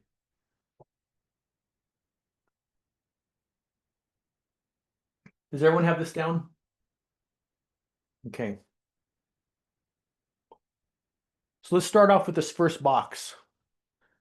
These are internal. By the way, we're going to call these strengths. Here's the SWOT, right? Strengths, weaknesses, opportunities, threats. I'm going to repeat this. That's where we get the SWOT. Strengths, weaknesses, opportunities, threats. And all we're doing is collecting information here so far. Everyone got this down on paper? Okay. I see this like a balance sheet. The higher you get up in the organization, you're going to need to know how your financials work. In our clients, you need to know how to read an income statement, a balance sheet, and a cash flow statement. You got to get good at those. This is very much like a balance sheet. A balance sheet is a snapshot of your financial condition at one point in time. This is a snapshot of our advantages and disadvantages. That's all it is. Okay. So we're going to start off with the strengths. Now, Drenda would do this at the whole county level. She wants to be thinking about public health at the whole county level. Some of you that are just in a department and you're not privy to what's happening, pick your department. Go with your department. What are some strengths? So I'm going to have you, from your own perspective, write down some strengths. I'm going to give you some caveats here in a second. I don't want things that are like feel goods. I want something that's objective. We do a lot of strategic planning and we get this all the time. Our team gets along really well. And I say, prove it. How do you know they get along well? I just got a sense of it. One time we had a client, we did an ENPS score on the senior leadership team. It was like a -20. And I got 20 SWATs back that said our leadership team gets along so well. And I couldn't wait to get into that strategic planning session because I was going to say, excuse my language, bullshit. I want some facts. I want objective numbers. Now, if your Gallup Q12 score says you're in the 70th percentile, you can put down we're engaged. Otherwise, you can't. So I want objective things. I don't want feel-good things. I don't want cotton candy. It needs to be objective. So that makes that list a lot shorter. Does that make sense? Okay, so you want to be thinking about, go back to your balanced scorecard. Where were some of our metrics really good? Oh my gosh, we have, let me go over here to our screen. Let's say, for example, caseload is full. Our caseload is operating at 90%. That's a strength for us. That's in the green range. Our task completion rate is in the 80 percentile. That's great, for 80%. Our annual cultural survey, I'm just looking at your chats. We continue to trend up for 4 years in a row. That's objective, okay? If there are any kind of, this language might not be as familiar for public health, but competitive advantages. What do we do better than other public health? Right, you start to get a feel for this after a while. Our financial resources, maybe we have a really nice cash cushion, right? Cash days on hand. Our reputation, unique characteristics. Maybe it's our locations, right? Where our physical locations are. Customer characteristics. We have really good branding, right? I don't care what kind of organization you are. Branding is huge. Huge, huge, huge. Your ability to communicate the value proposition that you provide to a community. Intellectual property. Now here's my big test. I always ask, what would the investor find interesting? Well, we're public health. There is no investment. I don't care. It's a thought experiment. If an investor came in, what would they find interesting in your strengths? I've practiced this exercise for years in my own department. I would look at our department. If we went across the street and started from scratch, what would we be doing that so well? What would we take with us? What would we keep? I'm always trying to think outside the box. An investor, oh yeah, Drenda, taxpayers, yeah. So let's say there's a public health and there's this one little, let's say it's the marketing department, PR. And the investor says, I mean, your guys' metrics look like everyone else, but my God, you guys get some huge open rates. Your billboards are clean, right? A lot of things I can't read. The letters that go out are very, very simple, and the steps are very, very simple. I don't have to read 3 pages and find the one paragraph that says what needs to be said. You guys have a slick communications department. Oh my God. The benefit of this, what the solutions that come from that, etc. I want to slice out your PR company and I want to buy it. You see that thought process I'm having? What would an investor find interesting? And yeah, Brenda says, and grant reviewers, they'd be like, this is classic. So I don't want a great big cheesy list of strengths. I want things that are objective and an investor would find interesting. So do you see where you get down to like, oh my God, we only have 4 things in here. That's okay. That's because we're gonna do some strategic planning. I don't want a bunch of crap in there. I want really solid things. Does anyone have one strength they wouldn't mind sharing with the whole group? Just one strength as it relates to your department or your entire public health? One strength that investor would find interesting and it's objective. Anyone want to hit the chat box?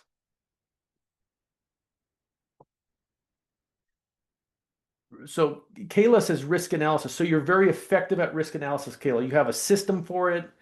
There's some kind of protocol. Everyone knows that protocol. You have ranges in it. Am I getting that right, Kayla? You could back that up. I wouldn't say it's that thorough, but yeah, I And have my own system, and then in our program, I'm pretty good at finding, what are our plans that we need possible contingencies for. But we're in workforce development, so it looks a little different. Sure, sure. And Kayla, you want to operationalize that. You never want to have too much risk on any one person. So more that becomes a standard operating procedure. People know how you do your secret sauce. The more open it is at the company, you add more and more value to the organization. So even operationalizing it makes it even more valuable. So that's a good example. Okay, let's go down here to the weaknesses. So they're internal, the things that we control. They're gaps. And again, as you think about weaknesses, I don't want soft things. I want something that's objective, right? Our days cash on hand is low. It's in the red range. And what would an investor find concerning? Ooh, or someone said the grant reviewer, they'd be like, ooh, that's a little bit of a red flag. What's concerning? Okay, so see if you can't put at least one down. So it might come from a KPI, from a balanced scorecard. We're not a very good range here. Competitive disadvantages. When we compare to other public health, what things might be coming up. What do we do really poor at? What do we do worse than anyone else? Financial resource, we look at our balance sheet. Physical resources, man, we have terrible location. People can never find us. Human resource, maybe there's our Gallup score is really low. Marketing and branding. Oh my God, people just do not read our stuff. And we had a reviewer say, I can't read your stuff. I have no idea what you're asking. I don't know what the call to action is, et cetera, et cetera. What's objective? And an investor would find that kind of concerning, or a grant reviewer. Can anyone throw up? I know this is a little bit vulnerable. It's a little bit vulnerable, but just for the sake of our group, can you throw out one weakness?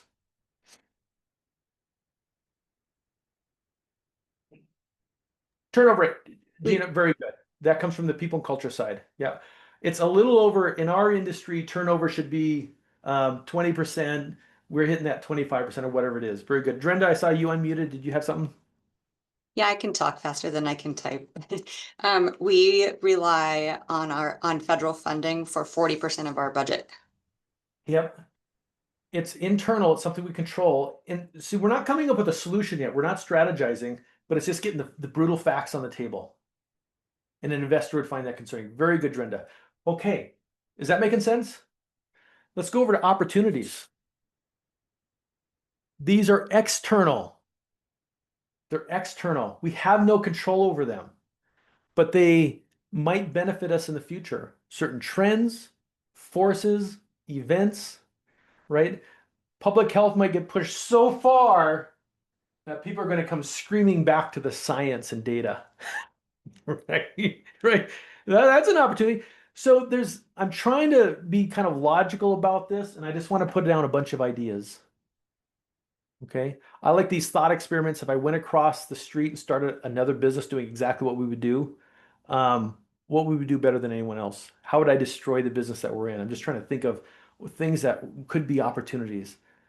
So I'm just writing things down. Okay, this is kind of a fun one. So when we work on businesses, it's always like, here's a new market we could go in, a new product we could get into, et cetera. Anything come up for you guys? It's external. You don't possess it yet, but there's some benefit from a trend, a force, an event in the future that's outside your control. Can anyone think of one thing?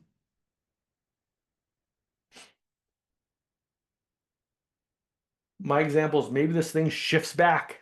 It might be a couple of years, but this thing might come screaming back.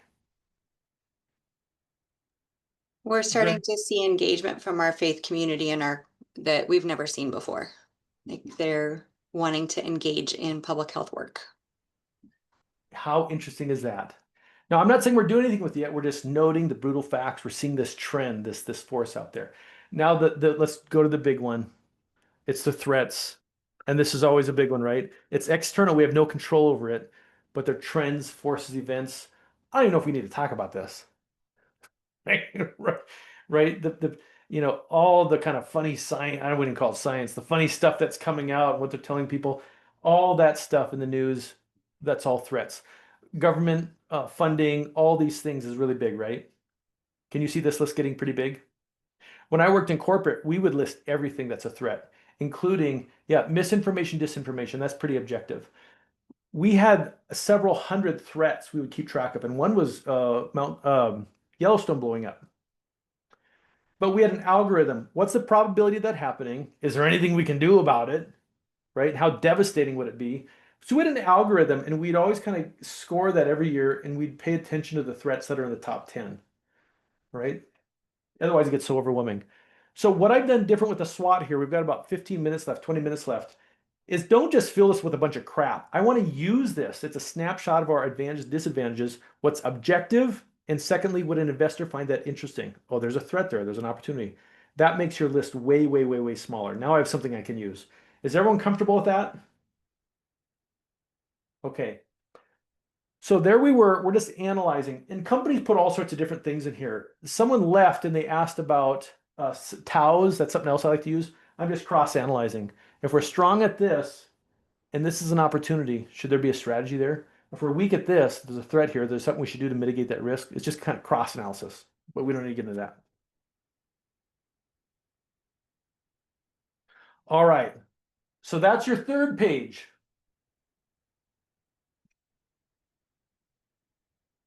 Let's pull out a fourth page. Here's your fourth page. I call this priorities.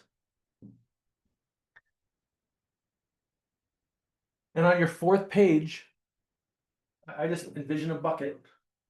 What's my one saying? When everything's important, what? Nothing's important. When everything's important, nothing's important. Now, what I'm going to do here is I usually with clients, I make a big list. As we look at all this stuff, all the data, we know what our cultural DNA is, we know what we are, what we fight for, what our strategy is, we know all that stuff. We've looked at all of our metrics, our financials, I can see them. I look at our SWOT, and it's a clean SWOT, it's not full of garbage. Okay, Jackie, you take care. Thank you for being here. I have all this data. This is the most interesting part of the meeting. This is where there's healthy conflict and debate, and we want that diversity. We're throwing down all sorts of ideas. Let's find a marketing campaign to really leverage that spiritual community. Yeah, I think Jackie's asked if there's a recording. Anna's saying, yipper. Anna's saying, sure as the hell. I just want lists of all sorts of stuff in here, things that we should be thinking about and considering. These are kind of fun meetings. There's a lot of debate, a lot of interesting ideas, but does everyone see that part? I just want everything. And now I want to organize it. I want what needs to happen this year, 1 to 3, 3 to 5, and 5+. What is most important this year for us to focus on? People are already working 40 to 60 hours a week. I can't have 20 things, 20 initiatives. What can what do we have capacity for? When I worked in corporate, we had tons of money, tons of resources. We might have 10 big initiatives, and some of these are like $30 million initiatives, $40 million initiatives, but we had the capacity for it. We could do all that.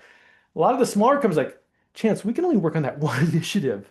That's outside the scope of our work. One thing that's going to add value, long-term value to our organization or our department.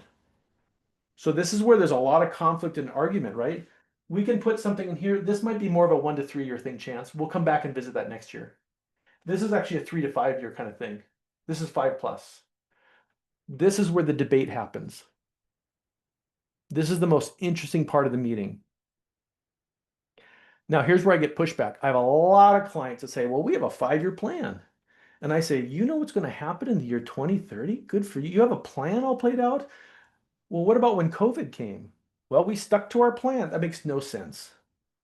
If I'm planning a trip and I'm moving my family, I'm not going to know all the details out in time. I want to note them. I want to note them. I want to note them, but I'm not going to put a whole plan together. I'm just focusing on this year. And when we know what that one big, hairy, audacious goal is for this year or that big initiative, everyone gets behind it and we conquer it. We get behind something. So we're having to say, what do we say no to in here? What's that rental company? Airbnb? Is that what's called? Airbnb? I listened to an interview. He's so elegant at this.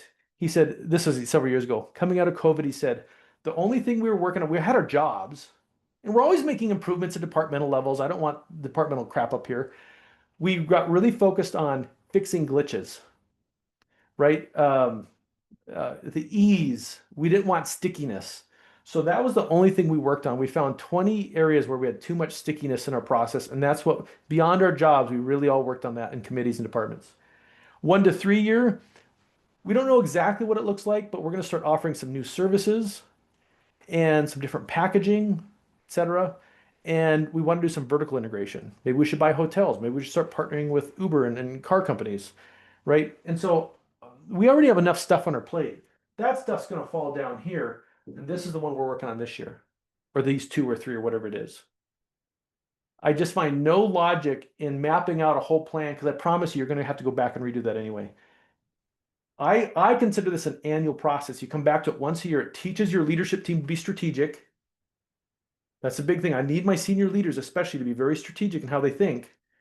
And we're identifying something we can work on.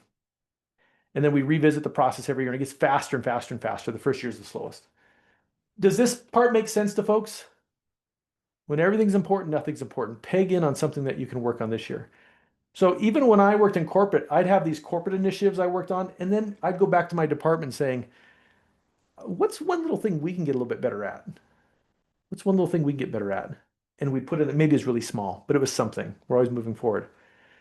Now, before I go on, do you notice in chaos, there's a lot of uncertainty in the market? I find anchoring down to a plan is better than no plan. A decision is always going to be better than no decision. So in chaos, uncertainty, I think this exercise is really, really valuable. Does that make sense? During COVID, when COVID came, what's the first thing I did? I scrapped our old strategic plan and said, let's look at our data. Let's look at the brutal facts. What do we need to be focusing on now? And it came down to cash flow. We got religious about cash flow. 2, people are confused. Let's just start throwing out in our marketing lots of free services. Let's give out free assessments, free learnings, free material. That's one thing that keeps us front of mind for people. We came up with 2 or 3 simple things just that we could focus on and get behind. Does that make sense? Okay, questions so far, because we're going to go to our final page here in a second. We're going to go to page 4 or 5 or something. Okay. Go ahead. Shomer, Kayla has a question. Maybe not. Nope, no question here. Okay. All right, we filled that bucket.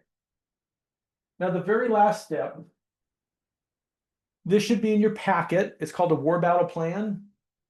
And when we work with clients, we have sophisticated versions of it, right? What if the plan is a $30 million initiative? Well, it's going to be a little bit bigger. So the war battle plan, and let's go back to the saying Dr. Ed Eaton said, chance, a good idea is worth $1. Implementing a good idea is worth $1 million. I never forgot that. That was brilliant. It's our ability to execute. This is where a lot of companies and organizations struggle. So the first one is called a war. Okay, and if you look at your worksheet, you'll see that language.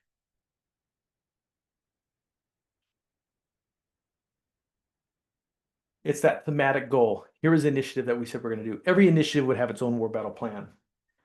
And then in order to win the war, we have to win the battles. Battle 1, 2. There might be 4. Who knows how many battles there are? right? These are those defining objectives. The best way, in order to win the war, we have to win the battles. The best way to eat an elephant is one bite at a time. So this is just goal theory in project management. That's all this is. Okay.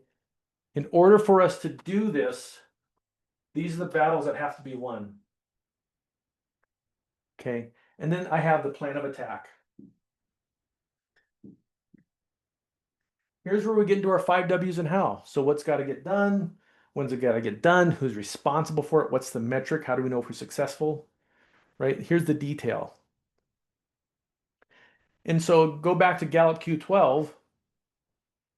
If anyone has their Gallup stuff up, this has a lot of Q1 to it, doesn't it? Clarity, clarity of the initiative.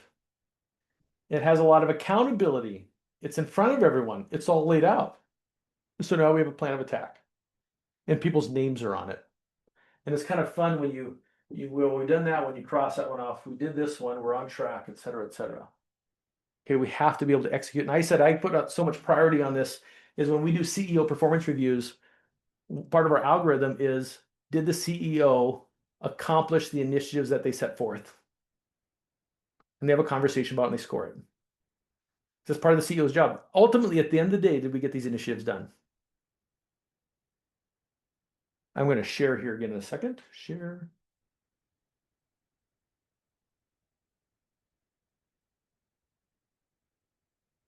Okay, we've got about 5 minutes here. Are you seeing my screen again? Okay. Yeah. Every one of you that's done strategic planning, you should see elements of it in there, right?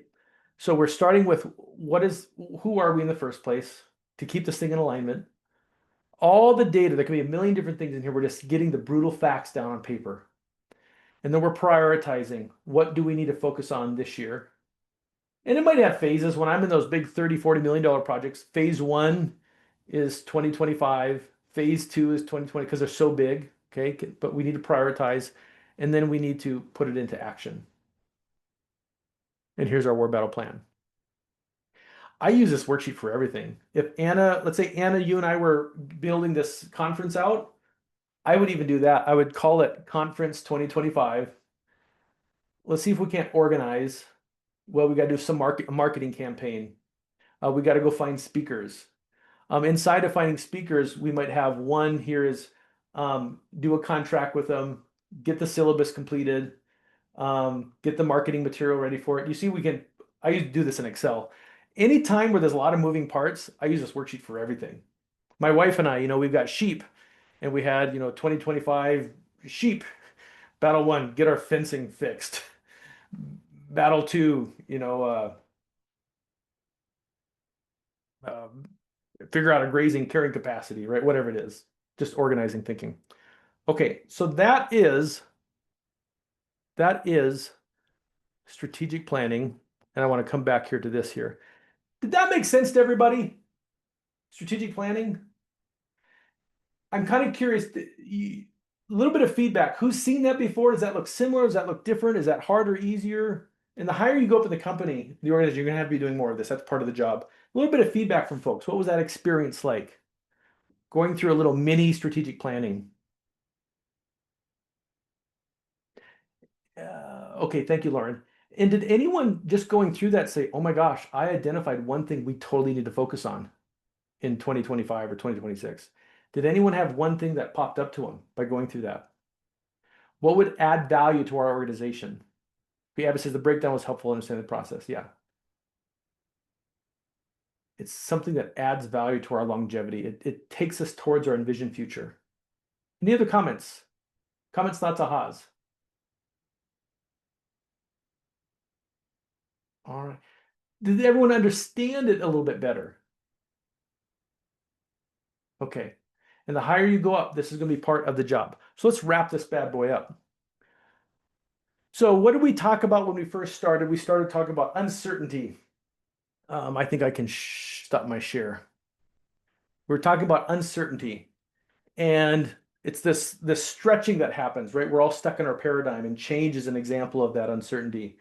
And it stresses our system. And just appreciate that uncertainty, especially in medical, all industries right now, appreciate that people are going through some strain and stress.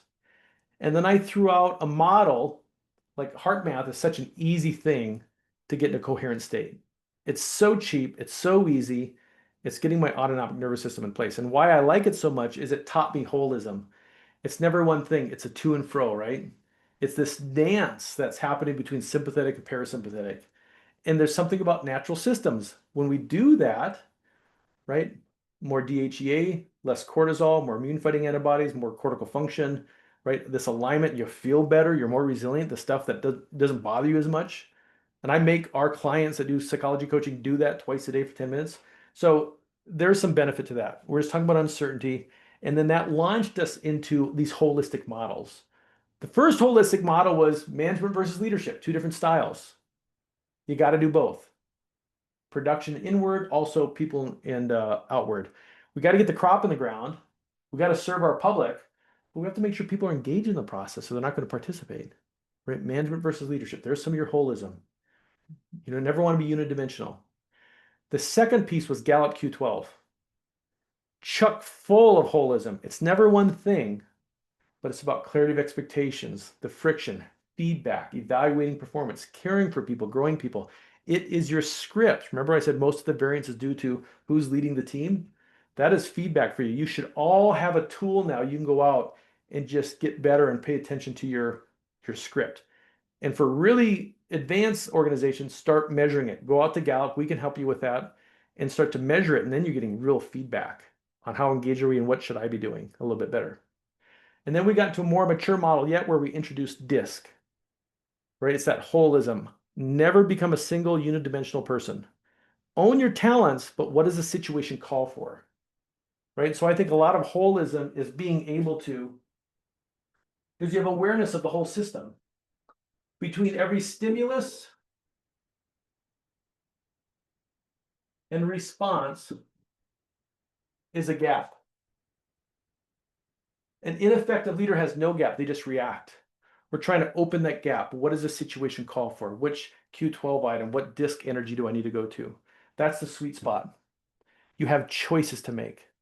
And that's what takes us to that next level. And then last, we dove into one tool that I think helps during chaos and turmoil. It's just getting the stuff on the table, coming up with something we can focus on now. People want to get behind something. A plan is better than no plan. So any company, any organization that's stuck in chaos, I have them go through some strategic planning. Even the individual. Let's get your facts out and find something for you. All right, I am about out of time. I will open up a little bit of time for questions. Anna, what do we got? 2 minutes left. I'll let you take it from here, Anna. That's great. Thank you very much, Chance. Great presentation. I sure learned a lot. We'll stick here for a few minutes. If anyone has questions, please complete the evaluation back in the portal. And if you don't have questions, thanks for joining us. And if you do, please hang back. Thanks very much. Thank you, everyone. I'll make a quick pitch. If anyone's really interested in this stuff, the back page has an overview of some of our certificate programs for frontline advanced leaders. We do a lot of those and they're super fun. All right, any questions from folks? Questions, thoughts? Abby's asking, can we get a copy of the transcript? Anna's saying, yipper. Okay, thank you there, Sarah. Thank you, Maria. So I have a kind of multi-pronged question for you, and I'll turn my camera on. Hit us, Paul. So this kind of came up when we were talking about the Gallup questions, the survey, but then as we started to talk about strategy too. So thinking about feedback with employees or members of your team, and also knowing that we have a very fixed budget and aren't able to often provide pay incentives for exceeding expectations. And so that's part one of my question is, how do you balance providing that feedback, but also not put yourself in a position where you then have an employee coming up to you saying, you know, I did X, Y, and Z. You said I did X, Y, and Z. Why am I not making more money? When the answer truly is because we don't have it. And then the other question is kind of changing, like going into strategy, recognizing that our budgets are really, really limited. We don't often have the time, we don't often have the ability to generate revenue without taking on more projects. So how do you drive those new strategy initiatives, and keep people engaged in doing the things that are relevant in our community, while also um, recognizing that there's often not any funding to support that. So again, people may be taking on a little bit more, Mhm. not being able to compensate that for them. And so I think it really is just more of a kind of a Mhm. morale question and how to find ways to celebrate that um and keep that employee engagement, knowing that we aren't really able to offer the compensation as a reward for doing those things. Lauren, let me go through I want to ask Anna first. If we go over time, can this stay on the recording, or do we need to be out of here? Do I need to talk to Lauren privately? Nope, we can keep going if it works for Okay. you. And yeah, And people w- can just drop off as needed. So that's just Okay. fine. Lauren, there's a whole bunch of stuff in here. And so the pay thing's a really important thing, right? Um, First and foremost, when it comes to pay, they never found any Q12 items that related to pay. What we do know is we need to take money off the table. And so what that means is people need to be, because they're comparing themselves internally, externally, they're comparing to other public health. Am I paid relatively fairly for the work that I'm doing? So that has to happen. It's called equity theory. Now, the idea of engagement, that is morale. And so I kind of hate to give tough feedback to someone because they might leave. When people are held accountable, they're 2.5 times more likely to be engaged at work. And here's the thing. Remember my little bell curve? I have Q4 over here and Q9 over here. People will respect you more if you can just be good at giving feedback. If I only give positive feedback, because I'm good at that. Like you had this best question, Lauren, and I just love your outfit today. But I never give critical feedback. People don't respect me. If I only give critical feedback, they're like, what's wrong with me? Your ability to be very clear about here are the expectations, here was what success looks like. Hey, that was a little bit off track, and this is a little bit on track. That was above board. Simply your ability to give feedback both ways does so much. You become a person of respect, and they usually correct very quickly. How do you feel with that part so far? Good. I think Okay. I think the part that and um this isn't across the board, but if you have an employee or you have a member of your team that, because for a lot of people in public health, I think we can all answer what drives us is not the money. It's our Cause, service to our purpose. community. Right, Yep. exactly. So a lot of times I think that that's enough, seeing how we impact our community, obviously making sure everybody's paid equitably. But then for some people, it's not as much. So there's a disconnect with the vision, and recognizing that the compensation will never be what it is in the private industry. Right. Um, so I think that's where I'm struggling. So we have to follow the Q12 script. Are we clear about this happens a lot. We see a company with a low Q0. Q0 is, am I satisfied with this company? I don't like what the company does. We sell insurance, it's a bunch of BS, but my Q12 is high. That means in the trenches, things are clear. I'm getting feedback. I'm growing. People care for me. We see the inverse. They have a really high Q0 score. I'm totally satisfied with what we do as a company and the cause and purpose, but in the trenches, this place sucks. My manager can't have a feedback conversation. So make sure you get those things correct. The growth part, remember where I talked about the growth? If I give Lauren, if I point out something you did above expectation, here are the facts of what I saw you do. Here's what we talked about, and here's how it's impacting us. If I see that keep happening, I need to grow you. And you're worrying about compensation. Growth doesn't mean just vertical, it means horizontal, diagonal. What other things are you really good at with your talents that you're kind of enjoying that we could benefit from? I really want to get better at statistics. I'm finding I'm using more statistics. I think we can find some monies, or I think we can find some plan. Why don't you and I research that? Because I'd love to bring you more into that. I want to start growing you where you're already wicked talented, because in time, when more positions do open up, you have more skill to step into those. Maybe we can find a unique role for you. You do this, but you also do this now, but we cut off some of your workload over here. So you're focusing on your talents. So we're anchoring to the Q12. We're finding how do we grow and develop a person at the same time. How does that part make sense with your first feedback? Because we tend to be delicate with feedback because I don't want anyone to leave.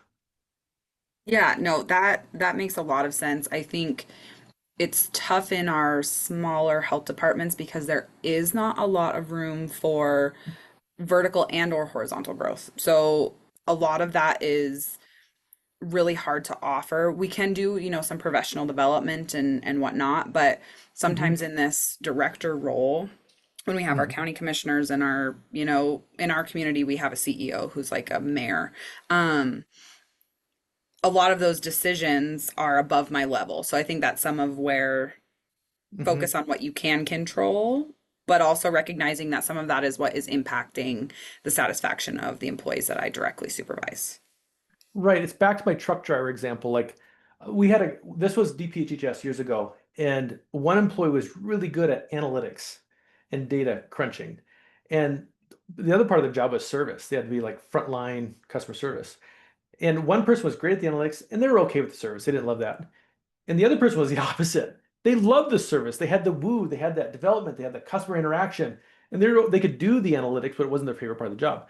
He just changed the weighting of their job. Why don't you do a little bit more? You still got to do this, but what if we weight it differently so they're both playing to their talents? So you're kind of getting creative. And by horizontal growth, let's say someone's really good at onboarding people. They just have this great developmental skill. When new employees come on, that's become part of their task. They're really good at it. We have to manage their loads so they're not being overwhelmed. But this part of it, if you think about the psychological needs of people at work, the Q12, we're kind of playing with that in every which way. And growth can happen quite often horizontal in creative kind of ways. How does that feel? Because I want to get to your second question here too. Okay. And the more you get absorbed in the Q12, you start to see this stuff just kind of pop up. And so long as you take money off the table, people will only really highly engaged employees won't leave for a pay increase unless it's substantial. I'm going to go work for another crappy boss, or I'm going to work for a crappy boss, odds are. And here, we're doing a great job. Your second question was around, let's say we come up with a whole bunch of initiatives and money's tight. Is it kind of deciding what we can and can't do? It's kind of your bucket. This is the great debate. People are saying that takes a lot of time for very little benefit. Part of the secret of this is when you're having great conflict, when people have a chance to weigh in, they're more likely to buy in. Reasonable people don't get their way, but they want to feel like they're part of that solution.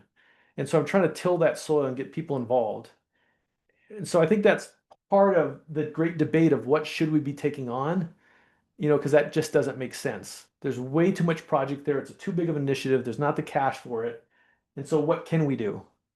What can we control? And so your question is around morale. And I think stating that, being very vulnerable, we can't do that. I'm pushing back, etc. Give me some feedback, Lauren, of what's making sense to you. No, I think that feels really good. I think in the public health space, we are kind of involved in everything, and so there's the pressure from our community to be doing what is relevant to the community, also from our funders to be meeting our deliverables, X, Y, and Z. And so oftentimes we have to find that sweet spot of how are we being responsive to the needs of our community and flexible and creative with how we achieve that while still, meeting our deliverables, knowing that sometimes we can't just hire an extra person to do the thing. It's something that we'll often have to take on in addition to what we're already doing. And so that's where I kind of relate it to my first question of asking people to do more without that pay incentive. And I don't think that this is a super common problem, but it does come up. Yeah, so there's a lot of common sense here, right? We have these deliverables we have to meet. There's these obstacles that come up. If I start loading, if everyone's my customer, no one's my customer. If I'm giving everyone everything they want, we'll burn out. And so this comes back to those conflict conversations. I think one of the best measurements or observations of a good leader is how they run meetings and how they navigate conflict and get some commitment. These are those tough conversations of what will work and what won't. Where's the balance here? I think we could add this. Here's the cost. if it's going to take more time from Lauren's role, we've got to find something to cut back out of it. And so maybe we can't do this year. Maybe that's a next year thing. These are the trenches of work. And think about leaders. When you were a specialist, you were the smartest person in the room. You knew the data, the numbers, the whatever. Now when you're facilitating, when you're a leader, you're not the smartest person in the room. You're facilitating a conversation where really smart things happen. And so the conflict and the debate is such a crucial part. And when there's an impasse, you got to make the final decision. And you say, here's why I'm making this decision. Here's the logistics to it. Here's what I'm concerned about. And people got to get behind that.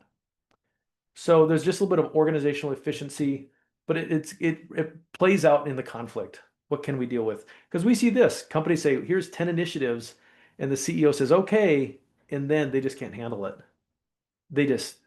Then every year it's the same damn thing, and so we need to have pushback. Especially the higher you move up an organization, get comfortable with conflict and become a master at it. Become a master at managing conflict and having those great discussions. Lauren, how was all that? No, that was really good. It helped kind of bring what you had talked about throughout the whole presentation a little bit more relevant to some of the constraints that we have. So thank you. Can you see it? Doesn't matter if we're talking to a bank, a law firm, a manufacturing business, they're all kind of different, but at the end of the day, it looks very similar. Yeah. The conversations we have at the table, we all have different kinds of issues, but leadership, you can see why the Gallup Q12 fits all industries. There's something about it's just the psychological needs of people at work, period. There's some truths to it. Yeah. Thank you. Very good, Lauren. Great questions. Anything else coming up for folks? Kayla, Stacy, Barbara, Stephanie, Abby, Anna, Maria? Okay. Anna, how's that sound for a day? I think it's great. Thanks very much, Chance. And your contact information is also on the document we provided. So I would encourage folks to reach out to Chance directly if you have additional questions or want to continue the conversation. All right. Thank you, everyone. Thank you, Anna. Thank you so Take much. care. Take care all.